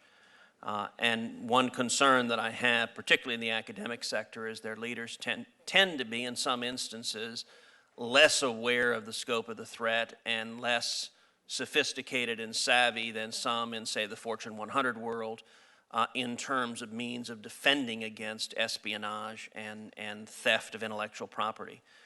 To what extent do you see Chinese espionage in the academic world as a problem, and what more should we be doing about it? So I'm glad you raised it. I too share your concerns in that space. There's a number of things that are going on there. One is that the Chinese government and the Chinese Communist Party have a number of so-called talent plans. So, you hear about the 1,000 talent plans. And there's nothing inherently unlawful about the talent plans themselves. However, we have seen through lots of investigations abuse of those talent plans. And essentially, we have situations where it's created a pipeline, in some cases, at major universities, especially at the graduate level, more so than at the undergraduate level, of key intellectual property, sometimes that has dual use potential, flowing back to China for the advancement of its various strategic plans. And the irony is that the U.S. is essentially funding that economic resurgence through various money that it provides to, through grants, et cetera. So I think we do have to be a little bit careful that we don't find ourselves in a situation where essentially U.S. taxpayer money is being misappropriated for the advancement of China's achievement of economic dominance over us. There are a lot of cases where those plans become violations of U.S. law, or at the very least violate non-competes and things like that that might exist. And I think universities need to be more and more aware of who it is they're inviting over and what safeguards they can put in place. And so one of the things the FBI is trying to do a lot of, and in fact, we've had some very good work with Texas A&M recently to try to raise awareness in the university space so that, again, we're not requiring universities to do anything. That's not the FBI's role. What we're trying to do is raise awareness so that they can make thoughtful, voluntary decisions that are not just in the country's best interest, but I would argue in the best interest of their own academic research. So I agree with you, and I look forward to our continuing to work with you to both protect our universities, but also to ensure against espionage of intellectual property. Let me turn to a final topic, which is an area of concern for me, which is the group that has called itself Antifa, which ironically is short for anti-fascism, and yet they engage in the conduct of fascists. They engage in violent protests, masked men and women engaging in physical violence. We saw recently the Rose City chapter of Antifa in Portland, Oregon, that was assaulting citizens, was disrupting traffic, violently assaulted one journalist so severely that he was hospitalized for brain hemorrhage. Likewise, this weekend, Mr. Willem van Sprassen, another Antifa terrorist, attacked a U.S. Immigration and Customs Enforcement Center in Tacoma, Washington, igniting a vehicle and attempting to ignite a propane tank. I am concerned that these are not isolated instances, but rather this is a pattern, an organization that is engaged in masked, anonymous, violent terrorism. To what extent is the FBI concerned about the threat of violent activity from an organization like Antifa? So we are absolutely concerned about violence committed on behalf of any ideology, any extremism. And the key there, though, is the point that I think I made in response to a couple of different questions already, which is, again, the FBI doesn't investigate ideology we investigate violent criminal activity, and if it's fueled by some ideology, then that's how it gets wrapped into our mandate. And so for us, Antifa, we view as more of an ideology than an organization. We have quite a number, though, I should tell you, of properly predicated investigations of what we categorize as anarchist extremists, people who are trying to commit violent criminal activity that violates federal law. And some of those people do subscribe to what we would refer to as a kind of an Antifa-like ideology. We don't think of Antifa so much as an organization as such, but I think we're saying sort of the same thing. Although the Bureau has significant tools to go after organizations, criminal enterprises, that engage, that use anonymity, that use masks to carry out violence, groups like the Klan, groups like at times the Mafia, and I will today be sending a letter to you and the Department of Justice asking the department to open a RICO investigation into Antifa because I believe they are engaged in a similar coordinated effort. That letter will likewise focus on some local elected officials who have chosen to deny police protection to their citizens based on political ideology. That is a pattern, sadly, that we have seen with politicians who favored Klan violence, and I think every citizen deserves law enforcement protection regardless of their political ideology. Well, I look forward to reviewing your letter. Thank you. Senator Coons. Thank you, Chairman Graham, Director Wray. Good to see you again. On behalf of all of us, I just want to thank you and the 37,000 men and women of the FBI for what you do each and every day. In my own community, the FBI continues to make a difference. In just the last few months in Delaware, that ongoing close partnership with state and local law enforcement you referenced has produced arrests and convictions in drug trafficking, fraud, bribery, cyber stalking. I think we too easily forget the critical difference that the FBI partnership with state and local law enforcement makes, and I greatly appreciate your opening remarks. My own worst days in public service were attending line of duty death funerals for Officer Chad Spicer in Georgetown, for Sergeant Joe Zerba in my own county police department. I'll never forget those. Those are really difficult and hard days, and I'm grateful that you continue to remind us of that core part of law enforcement work, which is exposure to risk, and that we work together in ways to reduce that risk and to improve officer safety. One of the things that my colleague Senator Cornyn brought up to you was the ways in which the NICS background check system was improved after the Sutherland Springs shooting by the passage of the Fix NICS bill, which just made sure that information gathered in one silo was shared across the whole system, because had that been done in a timely way, the shooter in Sutherland Springs would have been barred from getting a weapon. We've talked in the past, I think it was last May, about a bill that I have with Senator Toomey that would share with state and local law enforcement NICS denials. There were, I think, 99,252 NICS denials last year, which means someone who is a person prohibited from getting a weapon went into a federally licensed firearm dealer and was told you can't purchase. In some states, the state police conduct that initial transfer of information. Pennsylvania's one, so they immediately know about it and they can go follow up and, where appropriate, arrest someone for lying and trying. In my home state of Delaware and 31 other states, that's not the case. This is a simple bipartisan bill. It would simply require real-time sharing with one state law enforcement contact of any NICS denial. Since we spoke about it last May, I wondered if you'd had any more thoughts about it, whether this is something you would support as a simple way to put more information in the hands of our state and local law enforcement partners, and whether you'll work with me in my office to try and get this through this committee. Well, Senator, on the one hand, I have not had a chance to review the proposed legislation itself, but I do very specifically recall our conversation on this topic and how important it is to you. And I think there's sort of two principles at stake here that I think we're on the same place with. You know, one is the goal of keeping guns out of the hands of people legally prohibited from having them. And second, consistent with my opening statement, the need to support state and local law enforcement in their efforts. As you say, last year, NICS, I think, denied around 100,000 background checks, so the volume is significant.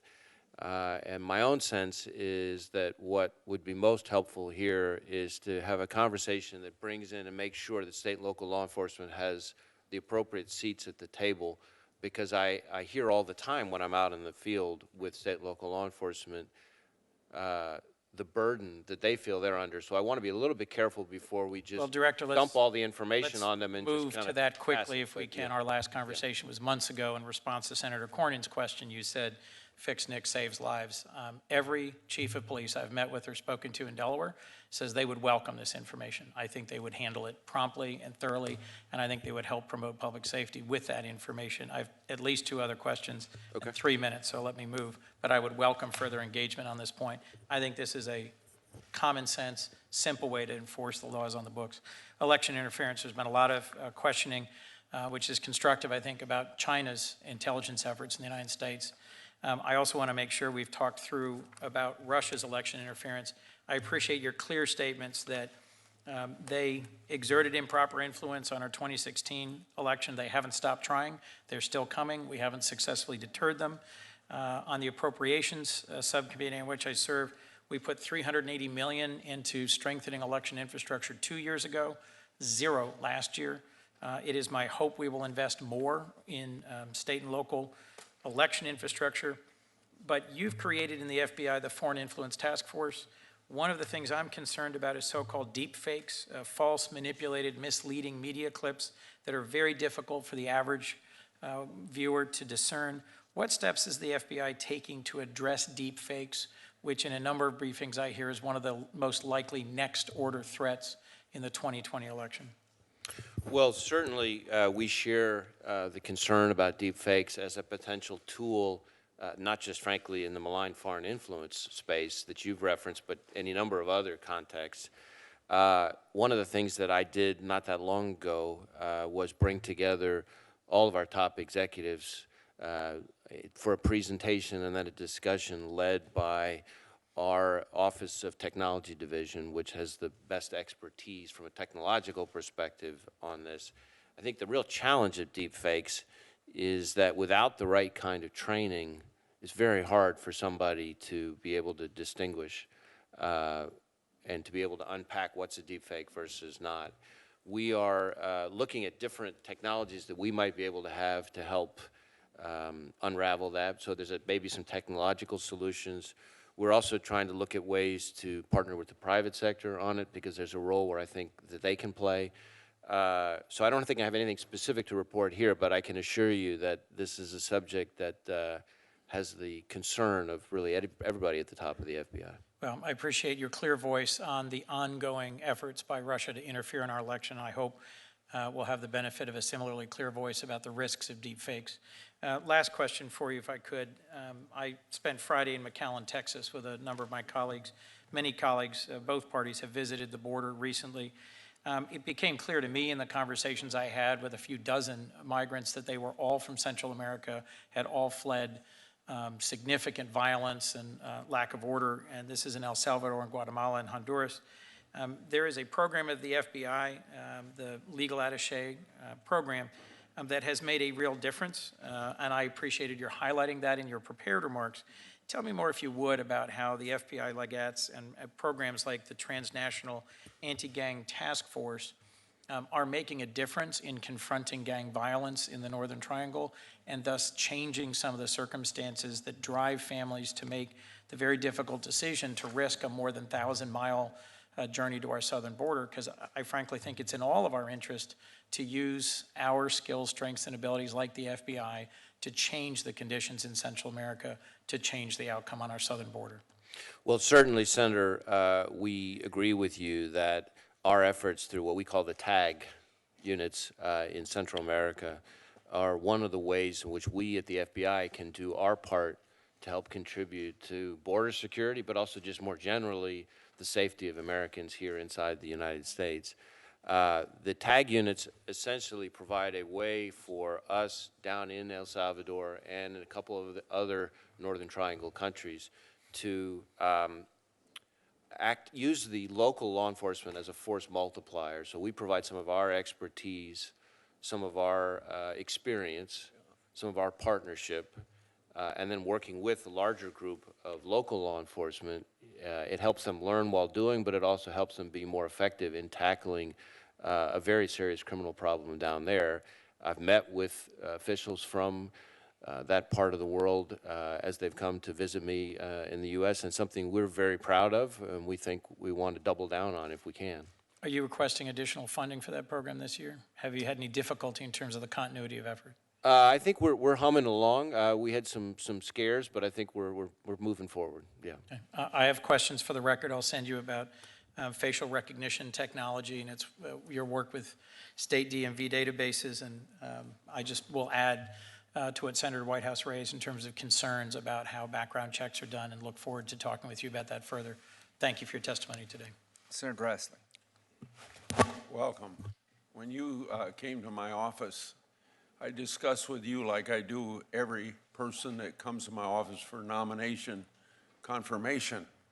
One, to bring up about whistleblowers and respect for whistleblowing. And number two, we answer all of our letters. And I usually advise people in the last 5 years, instead of saying yes, they ought to say maybe. So I don't know whether you said yes or maybe, but it turns out maybe. So for example, some of my oversight requests, some dating back over a year. February 2018, I inquired into the terrible tragedy at Parkland, Florida. 17 lives were lost. March 2018, I chaired a hearing on that shooting. The FBI told the Judiciary Committee that it was working on a report on internal process failures relating to, among other things, the intake procedure for call-in tips and what transpired in the Parkland case. As of today, the FBI hasn't provided a report to Congress. Is the report complete? I don't know that I can speak to the report itself, but I can tell you, Senator, that we have... I'm not asking you to speak to the report. Is the report complete? And as I sit here right now, I don't know whether the report you're referring to is complete. What I do know is that we have completed a significant investigation, if you will, internal investigation of what happened out there, and made a whole number of changes. I'd be happy to provide more information about what's happened out there. Let's say you don't know whether the report's complete. You've given us an update on it. I appreciate that. Let me ask you this. When the report is completed, will Congress get it? I'd be happy to see what information we can provide about the work we've done. I'm not trying to play word games with you here. I just don't know enough about the specific report that you're referring to, the document. But I do know that we would be happy to provide detailed information to you and any other member of Congress about the hard work that's been done to improve our public access line. Except for national security or except for privacy, what couldn't be made public about what the FBI did right or wrong? I think we'd be happy to provide you more information about it. Okay. On May the 9th, Senator Johnson and I wrote you a letter about documents that the State Department provided the FBI after it met with Christopher Steele. When can Senator Johnson and I expect a response? That one I'm going to have to ask my staff to look in, and we'll get back to you. Okay. According to news reports, the FBI waited months before pursuing sexual abuse allegations made by Olympic gymnasts. Last July, Senator Feinstein, Blumenthal, and I sent you a letter to request a briefing on the matter. We're still waiting. When can we expect a response to our letter and a briefing? Well, Senator, on that particular matter, we, as you may know, there is an ongoing Inspector General investigation. So we essentially turned that matter over from our inspection division to Inspector General Horowitz and his team. And so we are awaiting the results of that investigation and would be happy to engage with you and your office upon completion of the Inspector General's investigation. Well, is he supposed to report to you or to the public? Probably both, I would assume. Okay. I've sent several letters to the FBI regarding the investigation into the shooting of Bijan Geizar by the National Park Police. I haven't received a substantive response. When can I expect clear answers to my questions and a conclusion of that investigation, which I think now is 18 months old? Well, I'm not intimately familiar with the investigation, but I believe it is still ongoing, so it'd be premature for us to provide any substantive information at this point. You know, you kind of get the feeling with several of these instances that there might be something out there that's going to embarrass the FBI. Are you worried about embarrassing the FBI if some of this stuff's made public? I am not having us withhold any information out of fear of embarrassment to the FBI. Okay. We take our share of lumps, and I embrace that as part of the process. The FBI has made its share of mistakes over the years, and you've, I think, played an important role in some cases in highlighting some of those mistakes. And I think one of the things that distinguishes the FBI from a lot of other organizations is our commitment to learning from those mistakes. I wrote you a letter in April concerning the case of Special Agent Parkinson. He made protected disclosures and was dismissed. But after he won his case against the Bureau and was reinstated, his security clearance was revoked. I haven't received a response. Does the FBI revoke security clearances as a way of getting around court decisions favorable to employees? And then can I get a response to my letter? I'm not familiar with this specific matter, so let me ask my staff more about it, and we'll get back to you on that one. Okay. As I've written about publicly before, the Justice Department Inspector General produced Congress a highly classified document relating to Clinton investigation. Here's an excerpt from the Inspector General's unclassified report on the Clinton investigation related to the classified report. Quote, although the mid-year team drafted a memorandum to Deputy Attorney General in late May 2016 stating that review of highly classified materials was necessary to complete the investigation and requesting permission to access them, the FBI never sent this request to the department. So this tells us four things. One, the FBI apparently had highly classified information potentially irrelevant to the Clinton investigation in its possession. The FBI drafted a memo in May 2016 to get access to the information. The memo said the review of the information was necessary to complete the investigation. The memo was never sent. Question, Director Wray, how could the FBI complete the Clinton investigation if it didn't review all the potential relatively information related to it?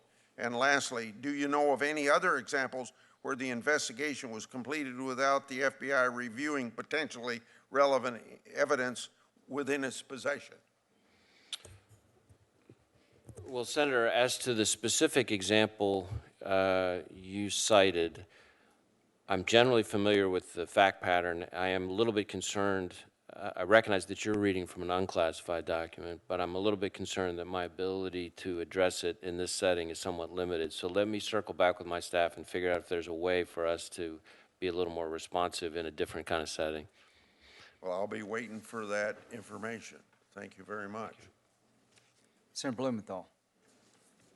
Thanks, Mr. Chairman. Thank you for being here today, Director Wray, and thank you for your service to our country and the men and women who every day courageously go after threats against our nation. And I want to say that I regret some of the attacks that have come from the highest levels of our government, and I respect that you have to continue to work without responding to them directly, but I think you have a lot of supporters and friends in this body and around the country.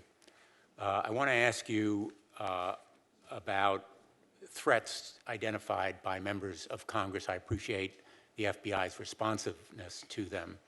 I'm concerned that these threats are increasing and that they've been condoned and indeed encouraged by the President of the United States. I'd like to know what is being done proactively, not just responsively, but proactively, to protect members who have been targeted by the President's attacks, which may ignite white supremacist and nationalist organizations. Well, obviously, I can't discuss any particular investigation, but I don't take you to be asking me for that. I would say that we have a very good relationship, good partnership with the security professionals up here on the Hill, and we try to work collaboratively with them, especially through our Washington field office, to try to make sure that we're giving them the right kind of information so that they can be even more effective in helping protect you and your colleagues. Are you concerned, as I am and others are, about the increasing number and intensity of those threatened attacks? Well, I think we're very concerned about any threats of violence against any Americans, but certainly that would prominently include our elected officials. And are you concerned that the president's rhetoric, in fact, is having a negative impact not only on those threats, but on other Americans in terms of encouraging hate crimes? You know, Senator, I don't really engage on rhetoric or social media commentary. But words our have focus is consequences, on our focus is on violence, on attempts to commit violence, on conspiracies to commit violence, and we will aggressively pursue that, whether the victims are members of Congress or any other Americans. Let me turn to another area, and I know you're well informed about it. Survivors of the 9/11 terrorist attacks on this country are engaged in an epic legal battle against the Kingdom of Saudi Arabia for its complicity, and there is mounting credible evidence that it aided and abetted the 9/11 attackers, seeking justice from them. In fact, along with Senator Schumer and Senator Cornyn, I was proud to lead the Justice Against Sponsors of Terrorism Act that opened the courthouse doors to their lawsuits. I was proud also to work with Senator Cornyn on a resolution passed unanimously by the United States Senate that called on the federal government to declassify documents related to the 9/11 attacks, quote, to the greatest extent possible. Those 9/11 families are fighting the government of Saudi Arabia, seeking justice. They are now also fighting our own government, including your agency, to secure FBI documents that they believe are relevant to their litigation and to finally determining the role that Saudi Arabia played in those 9/11 attacks. Two of those survivors and family members are with us today in the hearing room, Brett Eagleson and Tom Froelich. Brett lost his dad, Bruce, who was last seen climbing the stairs of the South Tower, seeking to help his colleagues. He perished. And Mr. Froelich made it out of the South Tower on that terrible day, but he continues to suffer the mental and physical costs of that experience, and he continues to mourn, as we all do, the ones who were lost. So I'm asking you for a commitment that the FBI will release all of the documents that are relevant to this litigation, that you will not invoke the State Secrets Act, which has been raised as a possibility, and that you will provide full transparency to those families who are simply seeking justice against Saudi Arabia in the face of very significant mounting evidence, powerful evidence, that the Saudis aided and abetted that crime that killed thousands of Americans. Well, Senator, I'm not going to engage on the specific litigation, certainly here in this setting. What I will say on a very personal level is that I was in FBI headquarters on 9/11. I met during my time as Assistant Attorney General with many of the victims of the 9/11 attacks, and it was a big part of my motivation for coming back into service. And one of the things that I've done since becoming FBI director mindful of the fact that as time passes, we get further and further away from those attacks, and our workforce ages out of the kind of acute real-time appreciation of the horror that occurred on that morning.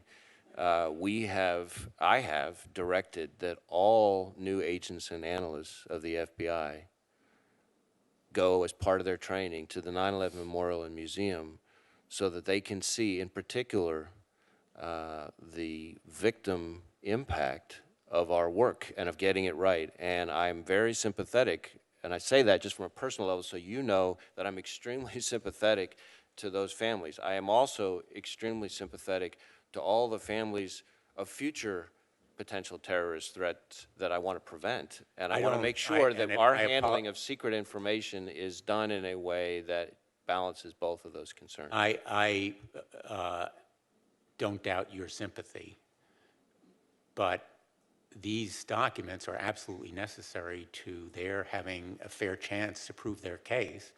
And I'm concerned that the FBI may invoke the state secrets privilege to block the 9/11 families from getting the documents that they need. And I'm asking you for your commitment that you will not invoke it or block them from getting those documents.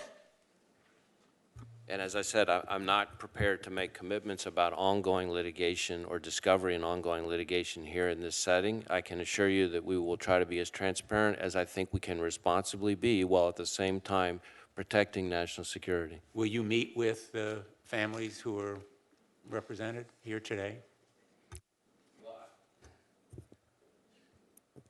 I would be happy to see whether there's an appropriate meeting that could occur between them and parts of the FBI. But again, since this is a subject of litigation, I think we have to be thoughtful about that. Have you communicated with the White House about this issue of whether documents will be turned over to the families? Not to my knowledge. Will you give me a list of those documents that you think would be appropriate to turn over and the others that would not be? I'd be happy to take a harder look at what the status of that litigation is and whether there is information that we can responsibly provide to be helpful. But that's about all I can say right now. And my final question, I'm not asking you to be involved in the litigation or comment on the litigation, but simply to provide documents and materials that are in the possession of the FBI. The only reason to keep them secret, it seems to me at this late date, 19 years later, would be to avoid embarrassment to the Saudis. And that may be an interest of the State Department or the White House. They have shown very little interest in seeking justice in connection with other Saudi criminal activity. Witness the Khashoggi murder as an example of the president's willingness to ignore the law and logic. But I think the FBI has an interest in justice. Would you agree? I certainly agree the FBI has a powerful interest in justice. I also think that you, especially with your background, will appreciate why I'm not going to be making commitments about document production in this kind of setting. Well, I appreciate it, certainly as a former U.S. attorney and a former attorney general, having worked closely with the FBI, but I hope we can continue this conversation. Thank you. Thank you. Thank you for sending the new agents to the 9/11 memorial. We should all probably go. And I've written a letter to Senator Schumer and McConnell to give a classified briefing about what's going on in Afghanistan. Everybody needs to understand what's happening in Afghanistan. Senator Kennedy. Mr. Director, you talked earlier about there being no daylight between the Communist Party in China and the government in China and the business community. Does that include Chinese students in foreign countries? It certainly includes some Chinese students, not all by any stretch of the imagination, but some. I need your help in understanding how we're making the distinction. As we know,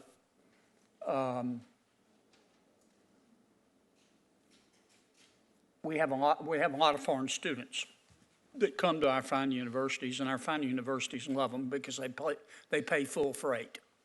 They pay full tuition. In fact, some of our universities, I think, are addicted financially to them. When a foreign student, let's just take, say, for example, China, comes to MIT, let's say, and works in a lab there on new technology that is being developed, are we relying on the universities to determine whether the students are stealing intellectual property? Well, I would say the university certainly plays an important role. There may be situations where we, through our investigative work, learn that somebody's trying to steal intellectual property. So then we both play a role. It is a partnership. Here's there. what I'm getting to. We have thousands of students coming to our American universities. Many of them are in research labs. Many of them are privy to sensitive intellectual property. How do we check them? Whose job is it to check them? You can't check, the FBI can't check every single student that comes to the United States. If we're relying on a university to do it, my guess is a lot of them don't know how. And frankly, some of them probably don't care, as long as they're getting the tuition. Well, I think you're on to the right point, right, which is there is a role for the universities to play, but we need to make sure that we're supplying them with, you said whether they know and whether they care, whether they have both the tools that we can give them to ask the right questions, to elicit the right information on the one hand, but also to be thoughtful about what of their information is most proprietary, most sensitive. There might be a difference, for example, between a student who comes in to do basic undergraduate work, of course, and a student on the other extreme who's working on some of the most sensitive technological research this country has. Of course. So there's, and then as far as the should they care part of it, one of the things the FBI is spending a lot of time doing is out on the ground engaging with universities, research labs, et cetera, to try to help them understand the nature of the threat, what to be on the lookout for, et cetera. So there's a common defense quality to this. Well, should we not have a rule, Mr. Director, that says, look, if you're from another country, not just China, but other countries, and you're coming to this university to be involved with this research, then the university has to apply for and receive a deemed export license. And don't tell me that the student is just observing. We're going to be cautious here and say, university, go get a deemed export license. Well, I'm not an expert on deemed export licenses. I think there may be roles for rule changes, et cetera, that might help us collectively better protect the country and our most sensitive information. I don't think our universities are doing it. I think some are, and some are doing a good job. But I think others say, oh, it's not my responsibility. And by the way, their tuition check cashed.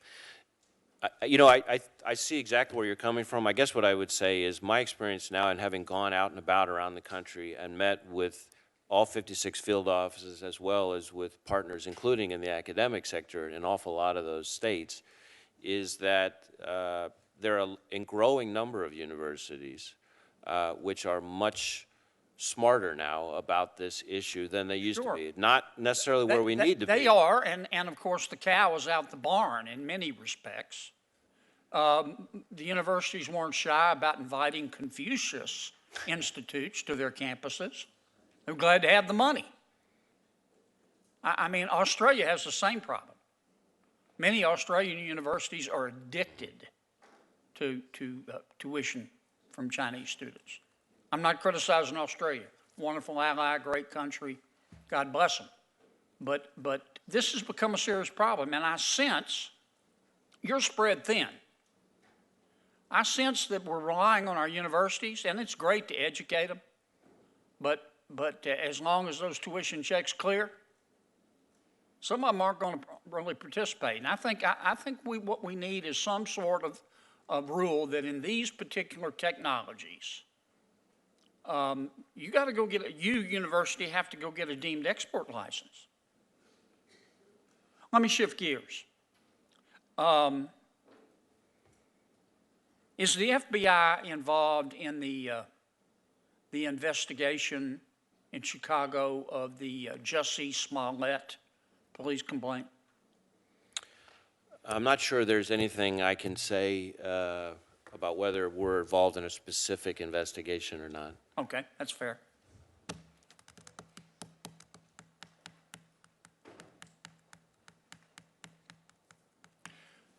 I consider you, first, I consider you to be doing a great job. I think you've settled the waters, Chris, and I really appreciate it. Thank you. And I don't think you're a politician. That's what I like about you. I think you're a good lawyer, and you care about the FBI, and I consider you the nation's chief law enforcement official, if not one of the chiefs. I don't mean to denigrate the Attorney General. He's up there too. Why do so many Americans today, in your judgment, hate cops just because they're cops? You know, I think there's some level of misunderstanding about what law enforcement does and doesn't do, and that's probably part of it. But I also think far more Americans revere law enforcement than sometimes the media would otherwise suggest.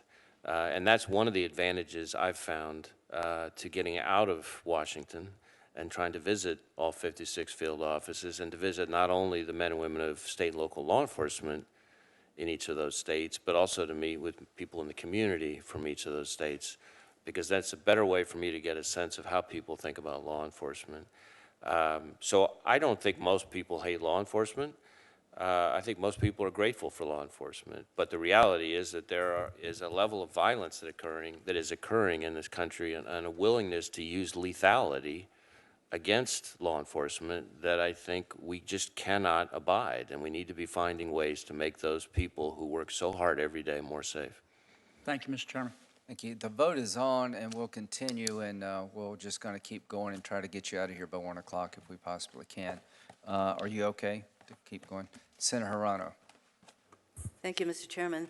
You noted that rookie agents visit 9/11 Memorial, and there was a time when part of the training for incoming FBI agents was to visit the Holocaust Museum. Do you still do that? Not only do we still do the visits to the Holocaust Museum as part of our training, but I have personally gone. I wanted to go through it myself. Not only did I reaffirm it, but I actually went with a class and spoke to the class and went along the tour so that I could get a sense of what they're learning as they go through that. We also require, you may be interested to know, the third leg of the stool, if you will. You got the Holocaust Memorial, the 9/11 Memorial Museum, which I added. We also have all agents go to the Martin Luther King Memorial here in D.C. Your predecessor, Director Comey, had made note of the importance, as far as he was concerned, of the experience of visiting the Holocaust Museum, and I don't know if you've heard what he said. Let me just quote him. "To see that although the slaughter, the Holocaust, was led by sick and evil people, those sick and evil leaders were joined by and followed by people who loved their families, took soup to a sick neighbor, and went to church and gave to charity. Good people help murder millions, and that's the most frightening lesson of all, that our very humanity made us capable of, even susceptible to, surrendering our individual moral authority to the group where it can be hijacked by evil, of being so cowed by those in power, of convincing ourselves of nearly anything." I'm really glad that your agents visit these museums, and I wonder if you agree with your predecessor's comments about why it's so important for your agents to experience these museums. Well, I'm not sure I caught everything that you read from the quote. I will say that from my own perspective, one of the things I found most eye-opening about my own visit with a class going to the Holocaust Memorial was the really scary role that law enforcement in Nazi Germany played. I think most people, I as a kid growing up in this country, assumed that most of the atrocities were just committed by, you know, the military in Nazi Germany. And while that is certainly true, there was also a very frightening role that law enforcement in Nazi Germany played too. And I think that's Yes. one of the parts of the tour that is a little bit tailored for our classes so that they understand in a very personal way that their profession is one that if they don't do things in the right way can have horrific consequences. That they have a personal responsibility also. Have you read the Mueller report? I've reviewed it. I wouldn't say I've read every single word. Do you consider Mr. Mueller to be a person of integrity, objectivity, and professionalism in your experience with him? In all my experiences with him over the years, I've considered him to be the consummate professional and a straight shooter. So do you have any reason to doubt his report, the Mueller report, the findings and the basically how he went about the investigation of the Russia interference with our elections? Do you have any reason to doubt the integrity of his work? No. So in your written testimony, you mentioned the threat of domestic violent extremists as one of your priorities. You talked about, quoting you, underlying drives for domestic violent extremism, which includes, according to you, racism, anti-Semitism, Islamophobia. So can racist and divisive comments from national leaders contribute to the problem of domestic violent extremism? My sense is there's all kinds of things that contribute to the often sort of deranged extremism that occurs. Yes, you never know what's going to set off a lone wolf, but would you say that comments from national leaders that are very racist and divisive can also create a situation where a lone wolf might act? I think extremist rhetoric by anybody can have the effect, any public figure can have the effect of inspiring people. But remember that the people who commit hate-fueled violence are not logical, rational people. No, that's why it's very dangerous, I would say, for national leaders to speak in a way that can encourage or in some way incentivize a person who is unhinged. Let me turn to the 37-person agency that you run. And you do have strict HR policies based on standards laid out by the Equal Employment Opportunity Commission. If one employee at the FBI told another employee who was a minority or an immigrant to go back where they came from, what would the consequences be, knowing full well that the U.S. Equal Employment Opportunity Commission has made it very clear that such comments should subject a person to some kind of disciplinary action? Well, I'm not going to engage in hypotheticals, but what I will tell you is that all of us at the FBI are committed to core values of respect, of fairness, of diversity. We have all manner of procedures and policies that are in place to provide outlets for people who are the victims of any kind of improper discrimination or harassment. And we are firmly committed to our core mission of protecting the American people, all American people, and protecting and upholding the Constitution for all Americans. So that being the case, if one of your employees told another employee, go back where you came from, that would subject that employee to some kind of a disciplinary action? Again, I'm not going to engage in hypotheticals. I expect all of our employees to comport with our core values and to follow our rules and law.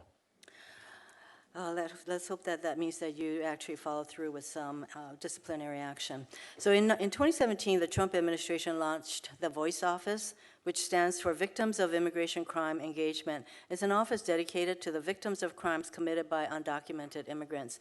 And this despite repeated evidence that show that immigrants are in fact less likely to commit crimes.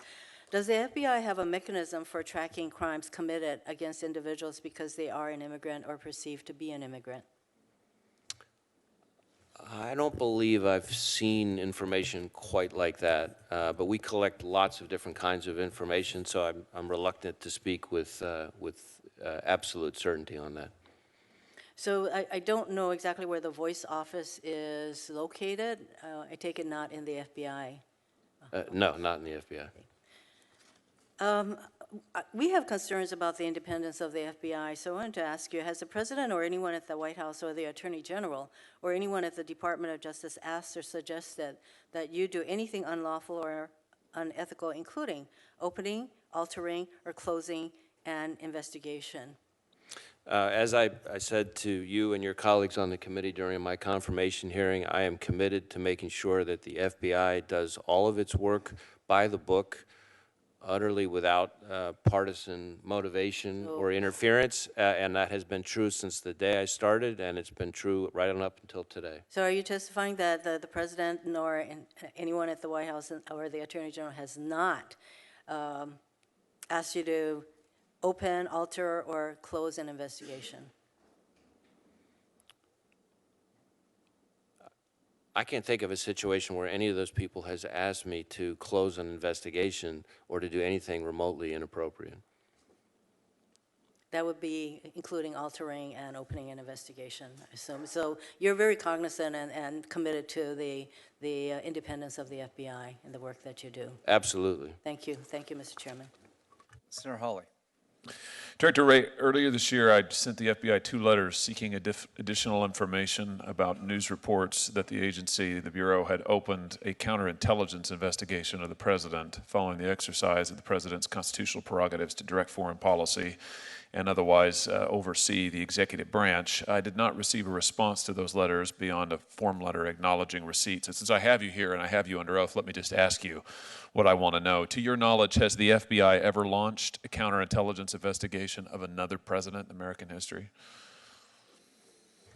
I don't know the answer to that question. So that it would be no then, since it's to your knowledge. Is that right? It's fair to say you're not aware of one personally. That's all I'm asking. It's fair to say that I'm not aware of one. Is it safe then to say that, to the best of your knowledge, that such a move would be and is unprecedented? Well, again, we've been around for 111 years, so I don't really know what is precedent or not precedent in that regard.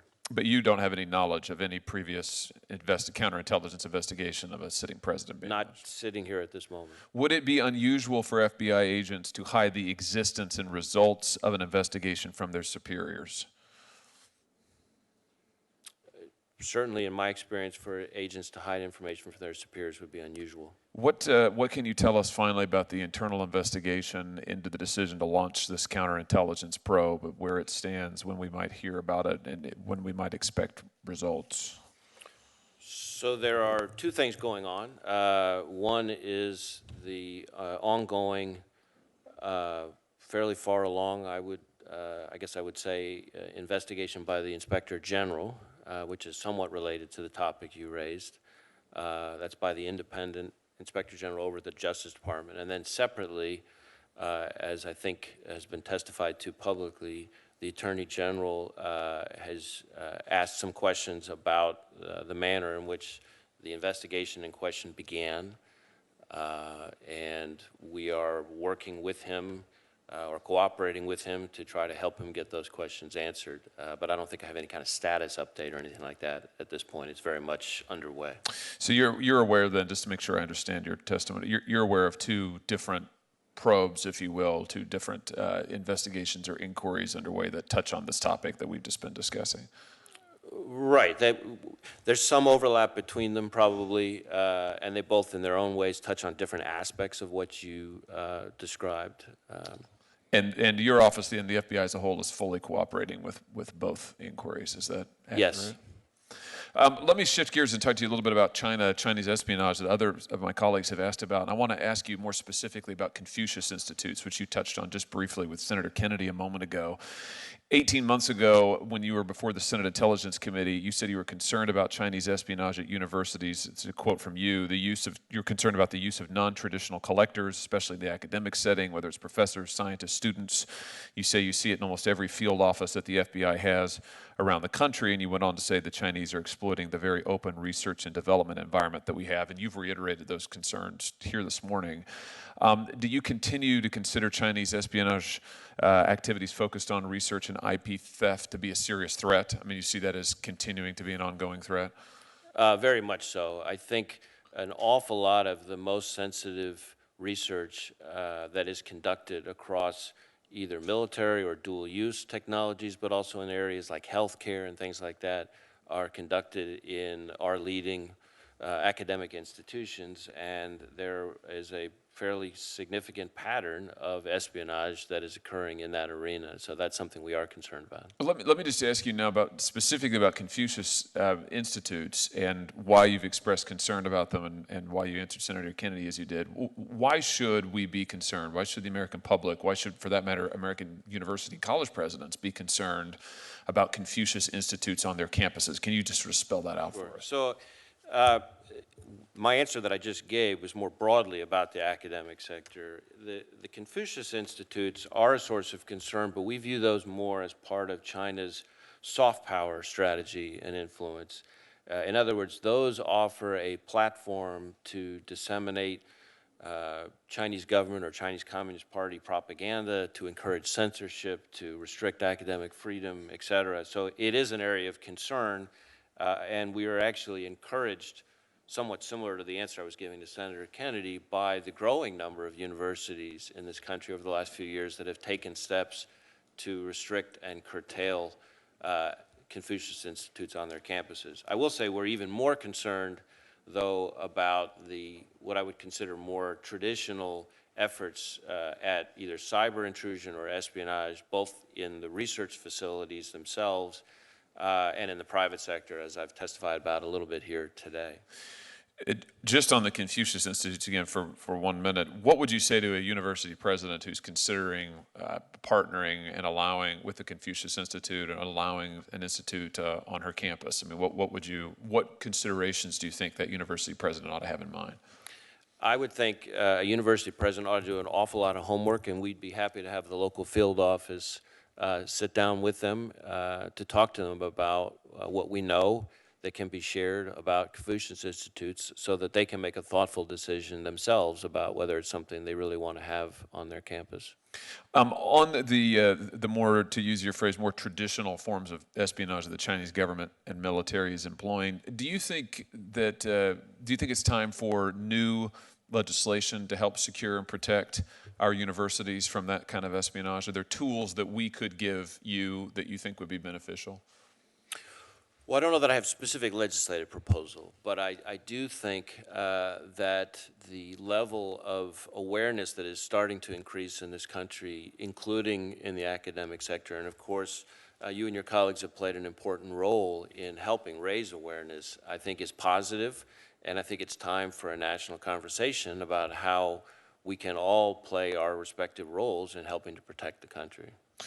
I've introduced legislation that would require students, graduate students, or researchers from China and several other countries that we know engage in espionage activity to get an additional screening by the Department of Homeland Security if they are applying to work on a research project that involves either classified information or high security, high risk security information as designated by the department. Now, I'm not asking you to endorse that, but are those kinds of additional screenings, background checks for folks who come from countries who have a history of espionage and who want to work on projects that are sensitive or classified, is that the kind of thing that you think we should be concerned about, looking for ways to protect? Well, as you say, I haven't reviewed the specific legislation, but I think as a general rule, both making sure that universities, especially some of our universities that are leaders in science and technology, really know who it is they're bringing in. So that's the who on the one hand. And then on the what, on the other side, what information are they actually giving those people the ability to work on? Not all information and research is created alike, just like not all visitors are created alike in terms of the potential threat that it presents to our national security. Thank you.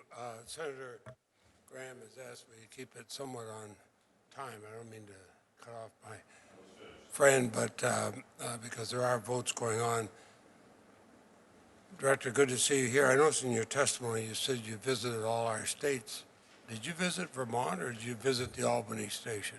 I visited all 56 field offices, and then when I was in the Albany field office, which, as you know, has Vermont as part of its AOR. I met with quite a number of. I've been to New York before. Yes, so, well, went there. but I met with a number of the law enforcement officials from Vermont specifically who came. Come to Vermont sometime. Yeah. And I'm sure they'd like to see you. I know I would. We know from unsealed search warrants in the Mcallen investigation that President Trump is an unindicted co-conspirator in a criminal campaign finance scheme to cover up an affair with hush money payments. Crime occurred both during the campaign and while Mr. Trump was in the Oval Office as he signed hush money checks while he was serving as president. But the investigation ended abruptly last week. Only Mcallen faced any consequences. So my question is, it's not clear from it what was in the press that this investigation ran its full course. Certainly no one interviewed the president. Do you know whether the decision to close the investigation was made by prosecutors in the Southern District of New York or by appointees of Main Justice in Washington? Well, the decision to decline a matter involving prosecutorial discretion is, of course, made by the prosecutors. In this instance, I don't know exactly who made the decision. You don't know whether it's in Washington or New York? I don't know which prosecutors were involved in making the decision. But do you know whether they were in Washington or New York? I don't know the answer to that. Thank you.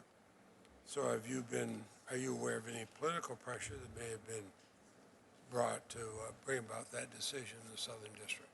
I'm not aware of any political pressure. Okay. Now, we know the Justice Department believes a sitting president cannot be charged with a crime. And that leaves, for the time being, such matters to Congress and the public. Now, since this investigation is now closed, as we just talked about, will you release the 302s and other relevant files in the hush money investigation? Well, Senator, it is not normally our practice to produce investigative information for investigations that are closed, especially when it comes to other individuals in the matter. I think that's part of the protection that we provide through the confidentiality of the work we do. That's interesting because on that confidentiality, you provided Congress with 880,000 pages of investigative documents relating to the Clinton email investigation. That also included 46 interviewed 302s provided to Senator Grassley and myself as chairman and ranking member of the committee. And while you served as director, the FBI gave Congress thousands of pages related to surveillance activity of Russian contacts with the Trump campaign. That investigation was still ongoing. I'm not suggesting that this administration would treat the investigation of Hillary Clinton differently than the investigation involving Donald Trump, but it might appear that way. Because if you don't release these files now, it's contrary to your recent precedent. Is it the case that the FBI only provides investigative records when the request is made by Republican officials? Well, Senator, I think of the 880,000 pages in the 46 interview 302s. it is certainly the case that in my first 2 years almost as FBI director, we have been engaged with numerous committees and countless oversight requests involving all sorts of things. We try very hard to be as transparent as we can be with congressional oversight while at the same time protecting ongoing investigations, protecting confidentiality, respecting the privacy of uncharged individuals, protecting sources and methods, respecting grand jury secrecy, and there's a whole slew of things that we try to balance. My experience is we try to work through each one on a case-by-case basis. The investigation I talked about is now closed.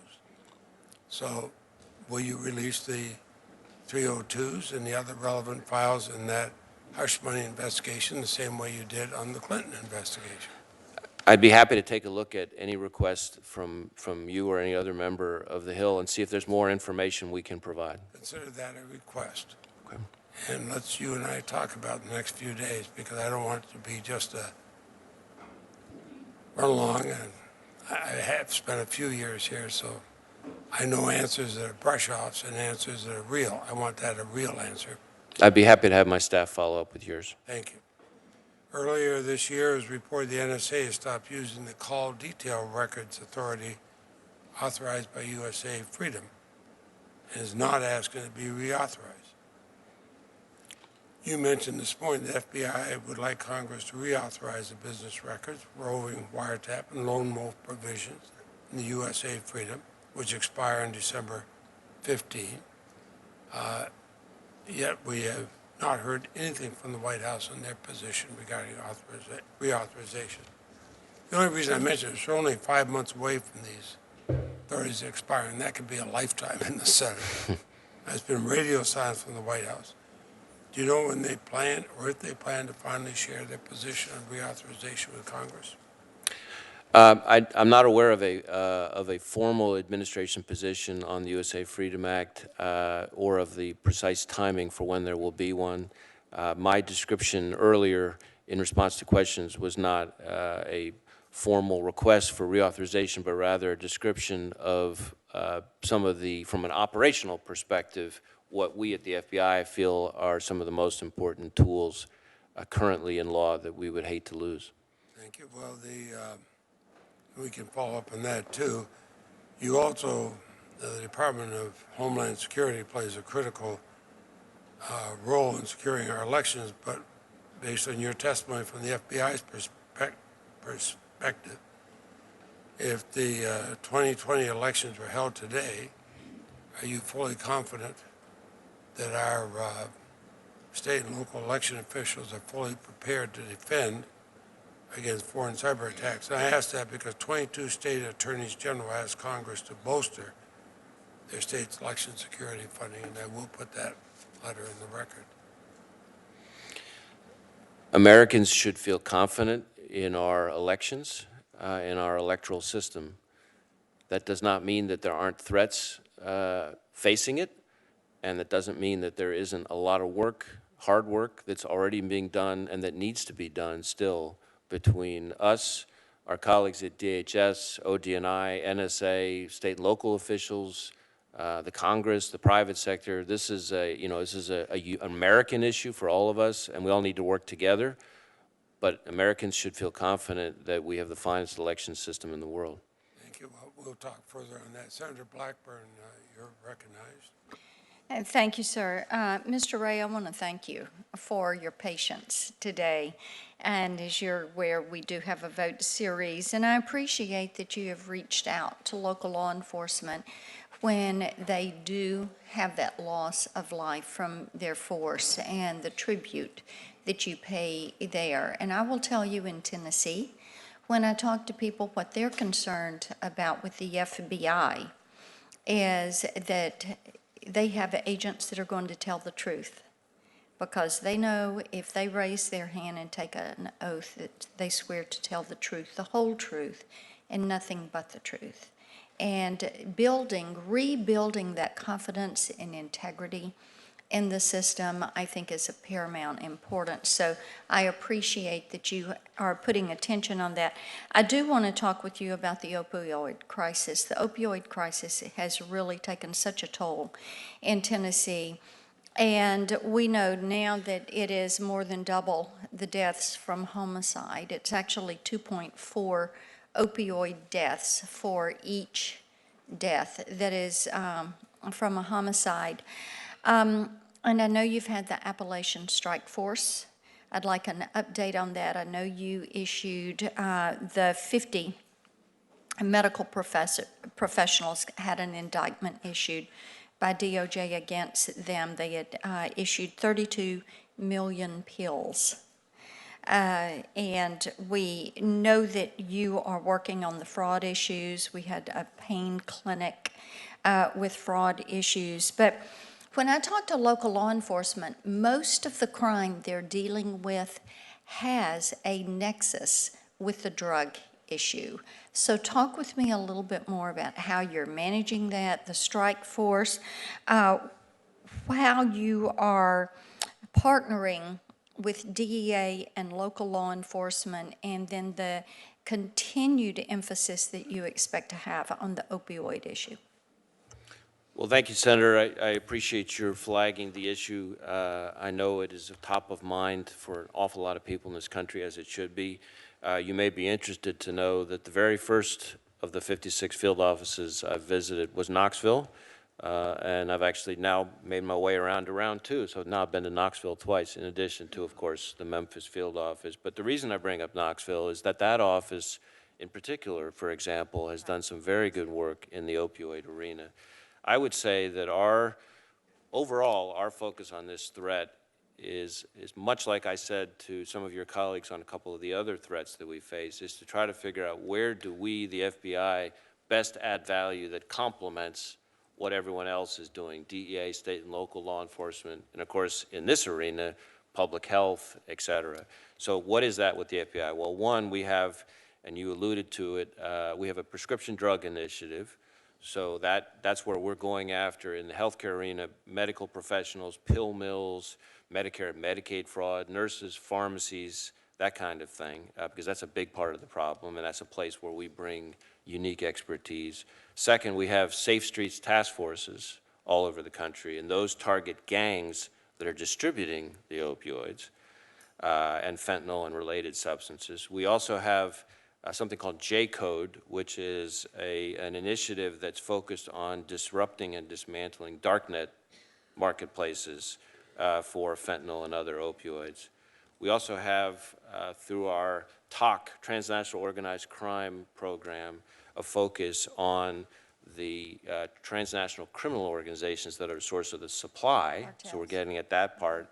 And then I guess the last piece I would mention is from a kind of an awareness-raising perspective. We have done things like partner with DEA on a film called Chasing the Dragon, which we put out in schools together, and I think it's got a slew of YouTube hits, for example, and it's a way to kind of raise awareness from a prevention perspective.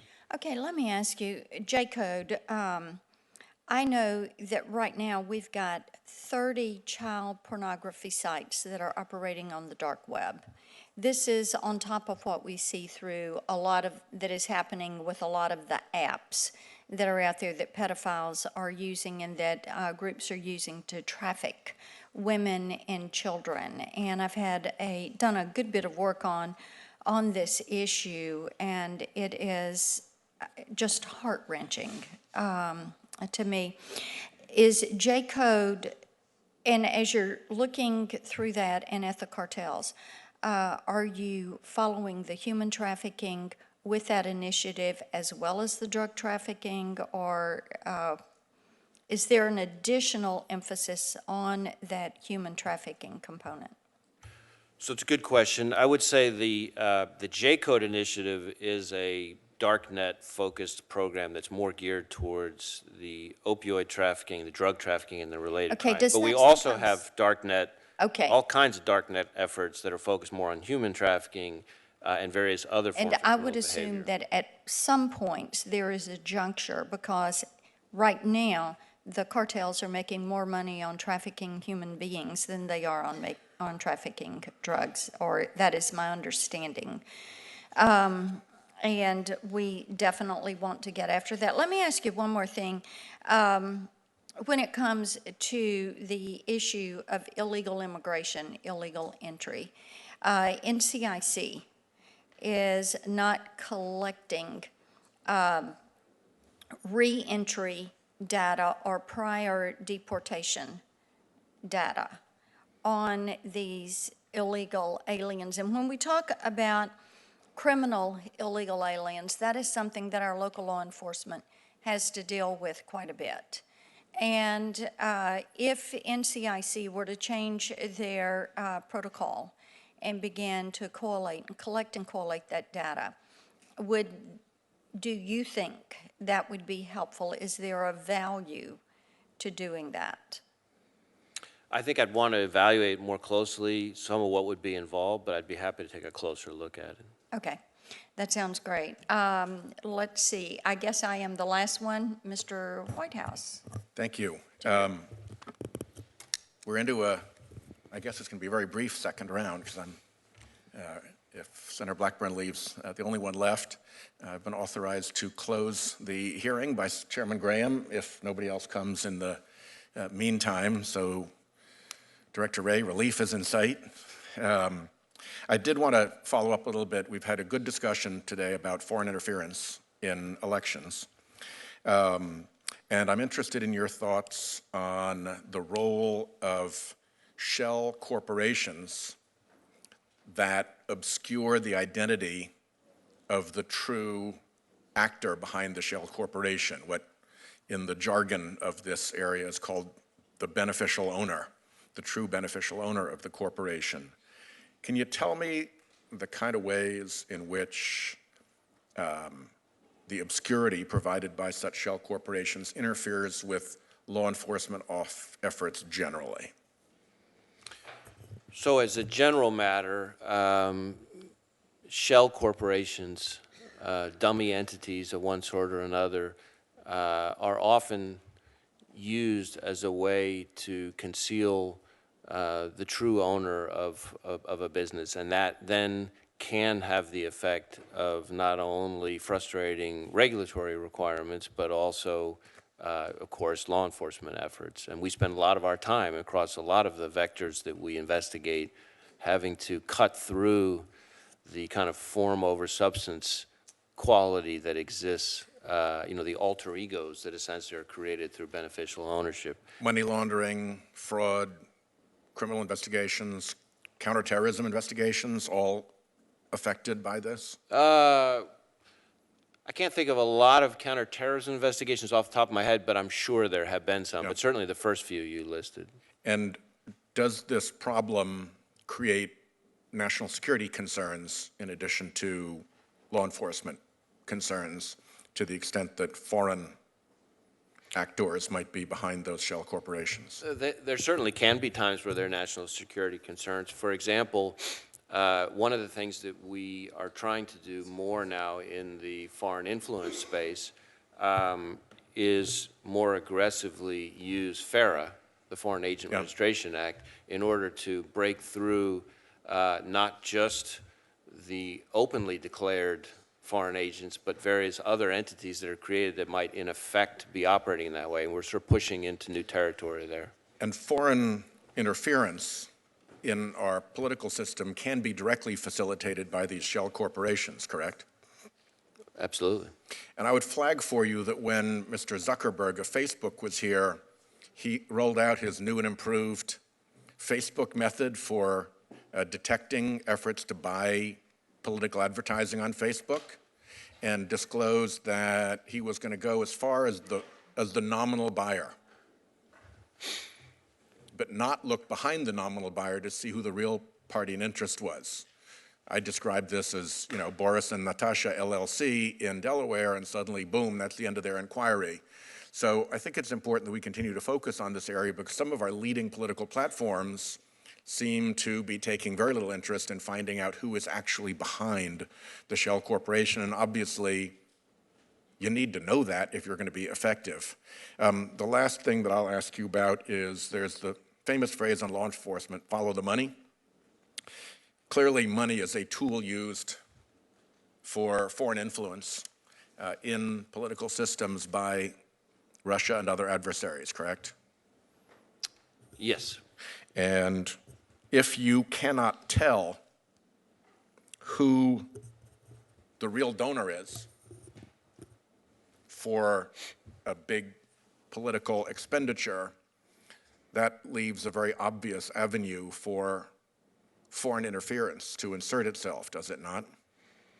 Certainly, any effort to conceal the true source behind an effort at foreign interference is something that we have to take seriously and can present significant challenges. And money flowing into politics is a vector for that foreign interference. It can be. Yeah. Okay, that's Thank you very much.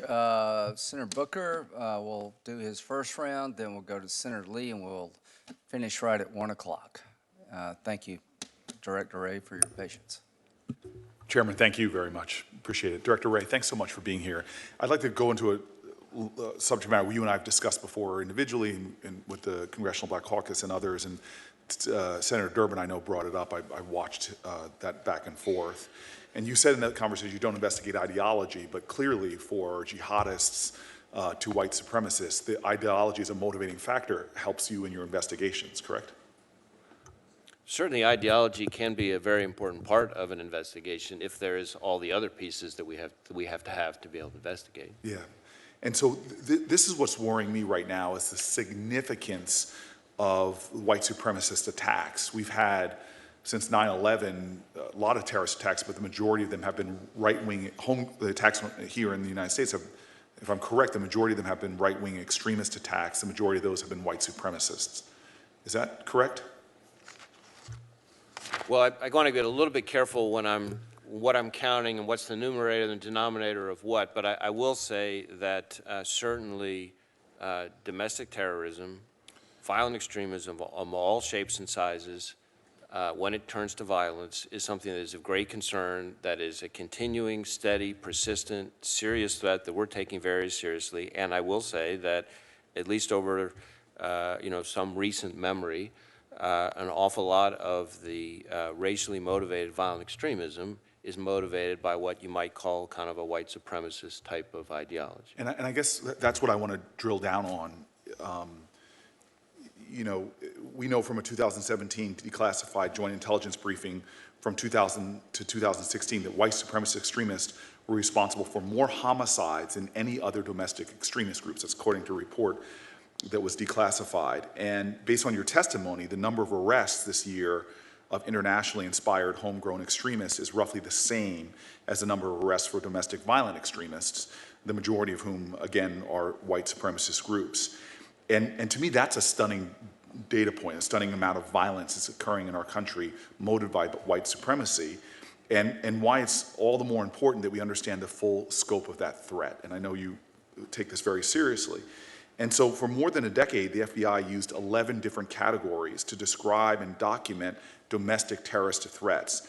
And these categories included a separate category for white activity, white supremacist activity or incidents. That's correct, right? Yes. Okay. But now the administration is using a system with only 4 categories. And one of those categories is called racially motivated violent extremism. That's correct, right? We do have 4 categories, and one of them is called racially motivated violent extremism. Right, and this new category combines incidents involving white supremacists with a new category that we've discussed before called black identity extremists. And so that's really problematic to me. And when did the FBI eliminate the white supremacist category in favor? That was just in the last number of years, right? In favor of that racially motivated violent extremism category. Well, let me say this, that we have tried to make clear, and some of it, frankly, is based on conversations that you and I had about not the white supremacist part, but about the other part. Remember, we had some very constructive, hard-hitting conversations early on about that. And I think one of the points that we've tried to emphasize to our folks across all of these vectors is that we only investigate violence. We don't investigate extremism. We don't investigate ideology. We don't investigate rhetoric. It doesn't matter how repugnant, how abhorrent, or whatever it is. There's got to be those 3 things that we talked about before for there to be an investigation. And so what we have tried to do by our recategorization is make clear that it's about the violence, not about the ideology. And that's the nature of the categorization. And if I can make this point then, this new category of black identity extremism has caused extreme concern. It's caused concern amongst the law enforcement community, and you know that members of the law enforcement community in November of 2017, the National Organization of Black Law Enforcement Executives issued a pretty strong statement that black identity extremism really is hurting the community and the ability for law enforcement. You've seen the reaction from both congressional leaders and the more. The report, quote unquote, resurrected the historically negative legacy of African American civil rights leaders who were unconstitutionally targeted and attacked by federal, state, and local law enforcement agencies.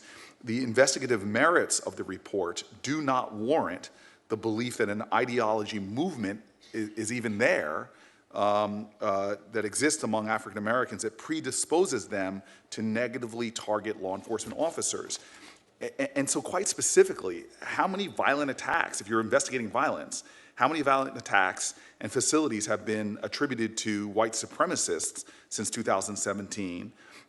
And how many violent attacks and fatalities have been attributed to so-called black identity extremists since August 2017? I don't have numbers of that sort here sitting in this Has there hearing been room. any, to your knowledge, Any what? attacks attributed to so-called black identity extremists? Has there been any since 2017 whatsoever? This so-called new movement. I think we have had attacks within the racially motivated violent extremist category that cover both ends of the spectrum, if you will. I mean, but that language, you just said both ends of the spectrum. The murders at synagogues, murders that we've seen motivated since 2017 that you've grievously had to deal with. You said both ends of the spectrum, as if there is actually a movement of, again, black identity extremism. It's almost creating this reality that there is a spectrum that goes back and forth. I'm really questioning that language you used. Right. We don't use the term black identity extremism anymore, first. Second, you mentioned NOBLE, the National Organization of Black Law Enforcement Executives. I have met on countless occasions with them. I value that partnership. I've significantly energized it. And we have discussed with them as well some of the efforts we're making to try to better characterize and categorize the work we're doing. And forgive me, this is news to me. So you no longer use the black identity extremism. That's no more. That category. That's great. That's great news. So nobody's being surveilled or investigated on the black identity extremism. We don't use that terminology anymore. That was part of the reorganization of all of our domestic terrorism threat categorization. That terminology went away as part of this racially motivated violent extremism category. So whatever properly predicated investigations there are or were that would be previously under that label would now be within this racially motivated violent extremism category. Okay. I look forward to continuing the conversation. Thank you. Sir. Thank you, sir. Okay, Senator Lee will take us to one, and thank you. Thank you, Mr. Chairman. A few months ago, we held a series of confirmation proceedings regarding Justice Kavanaugh. Those became contentious. They became something of a public spectacle. As was mentioned earlier, there were a number of allegations made. In some cases, then Committee Chairman Senator Grassley concluded that some of the people making the accusations had knowingly made materially false accusations against Justice Kavanaugh, and on that basis referred the matter to the FBI for investigation. What, if anything, can you tell me about what action the FBI has taken on that, or whether it's followed up? I am aware, as a general matter, of the letters or the referrals that you're describing, and I know we have reviewed them, but I'm not, as I think you would expect, going to be commenting on or confirming the existence or non-existence of an investigation. I understand. Yeah. I appreciate that the fact that you've received it, and as you can imagine, it's important to the process and to this committee that those appearing and testifying in front of it not be allowed to knowingly make materially false statements, and hope and expect that that's going to be just fine. There were reports recently indicating that the FBI has been using photos from various states' driver's license databases, including Utah's, to conduct facial recognition searches. Now, the FBI, of course, maintains a number of databases, including some databases with photos in them. But unlike other databases containing photos that it maintains, most of the photos in any state's driver's license database are not going to be of people who have been convicted of crimes. So let me ask you, first of all, under what authority, what legal authority does FBI access and use these driver's license databases for criminal investigations? So there are a couple things I would say on this topic. I think the first is when we use facial recognition, I think a lot of people don't really understand this, we use it for lead value, right? So there's no one who's out there who's getting arrested, much less convicted, based solely on some kind of facial recognition match, using the kind of database that you're describing. Second, I think there's a level of confusion about where these photos reside. We, the FBI, don't have the DMV photos in our database. We have a database of photos, but we have access. We can make requests to states for them to run searches in their DMV photos, only subject to memorandums of understanding that are negotiated with those states to ensure proper compliance with the law. I think the third thing that people don't necessarily understand is that we only provide access to the database to people who are properly trained on the technology. And then the last thing that people don't necessarily understand is we're working very closely with NIST, which I know you're familiar with, to develop an even better algorithm, and we're on track to have an algorithm that should have over 99% accuracy by the end of the calendar year, probably. So you're saying you don't take those and download them in their entirety? Correct. Instead, when you're... The DMV photos. DMV we obviously have... Right. FBI generates photos in our investigations, and we have some other databases that we get some photos from, but we don't, the DMV photos, I think there's been some confusion in some of the press coverage. It's not like all DMV photos are just available for the FBI to roam around, and we have to make requests to those states, again, only subject to the MOUs that we've negotiated with those states. And even then, it's on a case-by-case basis where you're conducting an investigation. There's an individual involved in that investigation, and you want to match it against the DMV database. For lead value. In other words, that helps us then figure out whether we're on the right track. It is not evidence that allows somebody to then get arrested, much less convicted. Okay. Thank you very much. Thank you, Mr. Chairman. Thank you, Director Wray. Outstanding job. Tell the men and women of the FBI we appreciate their hard work, and the hearing's adjourned.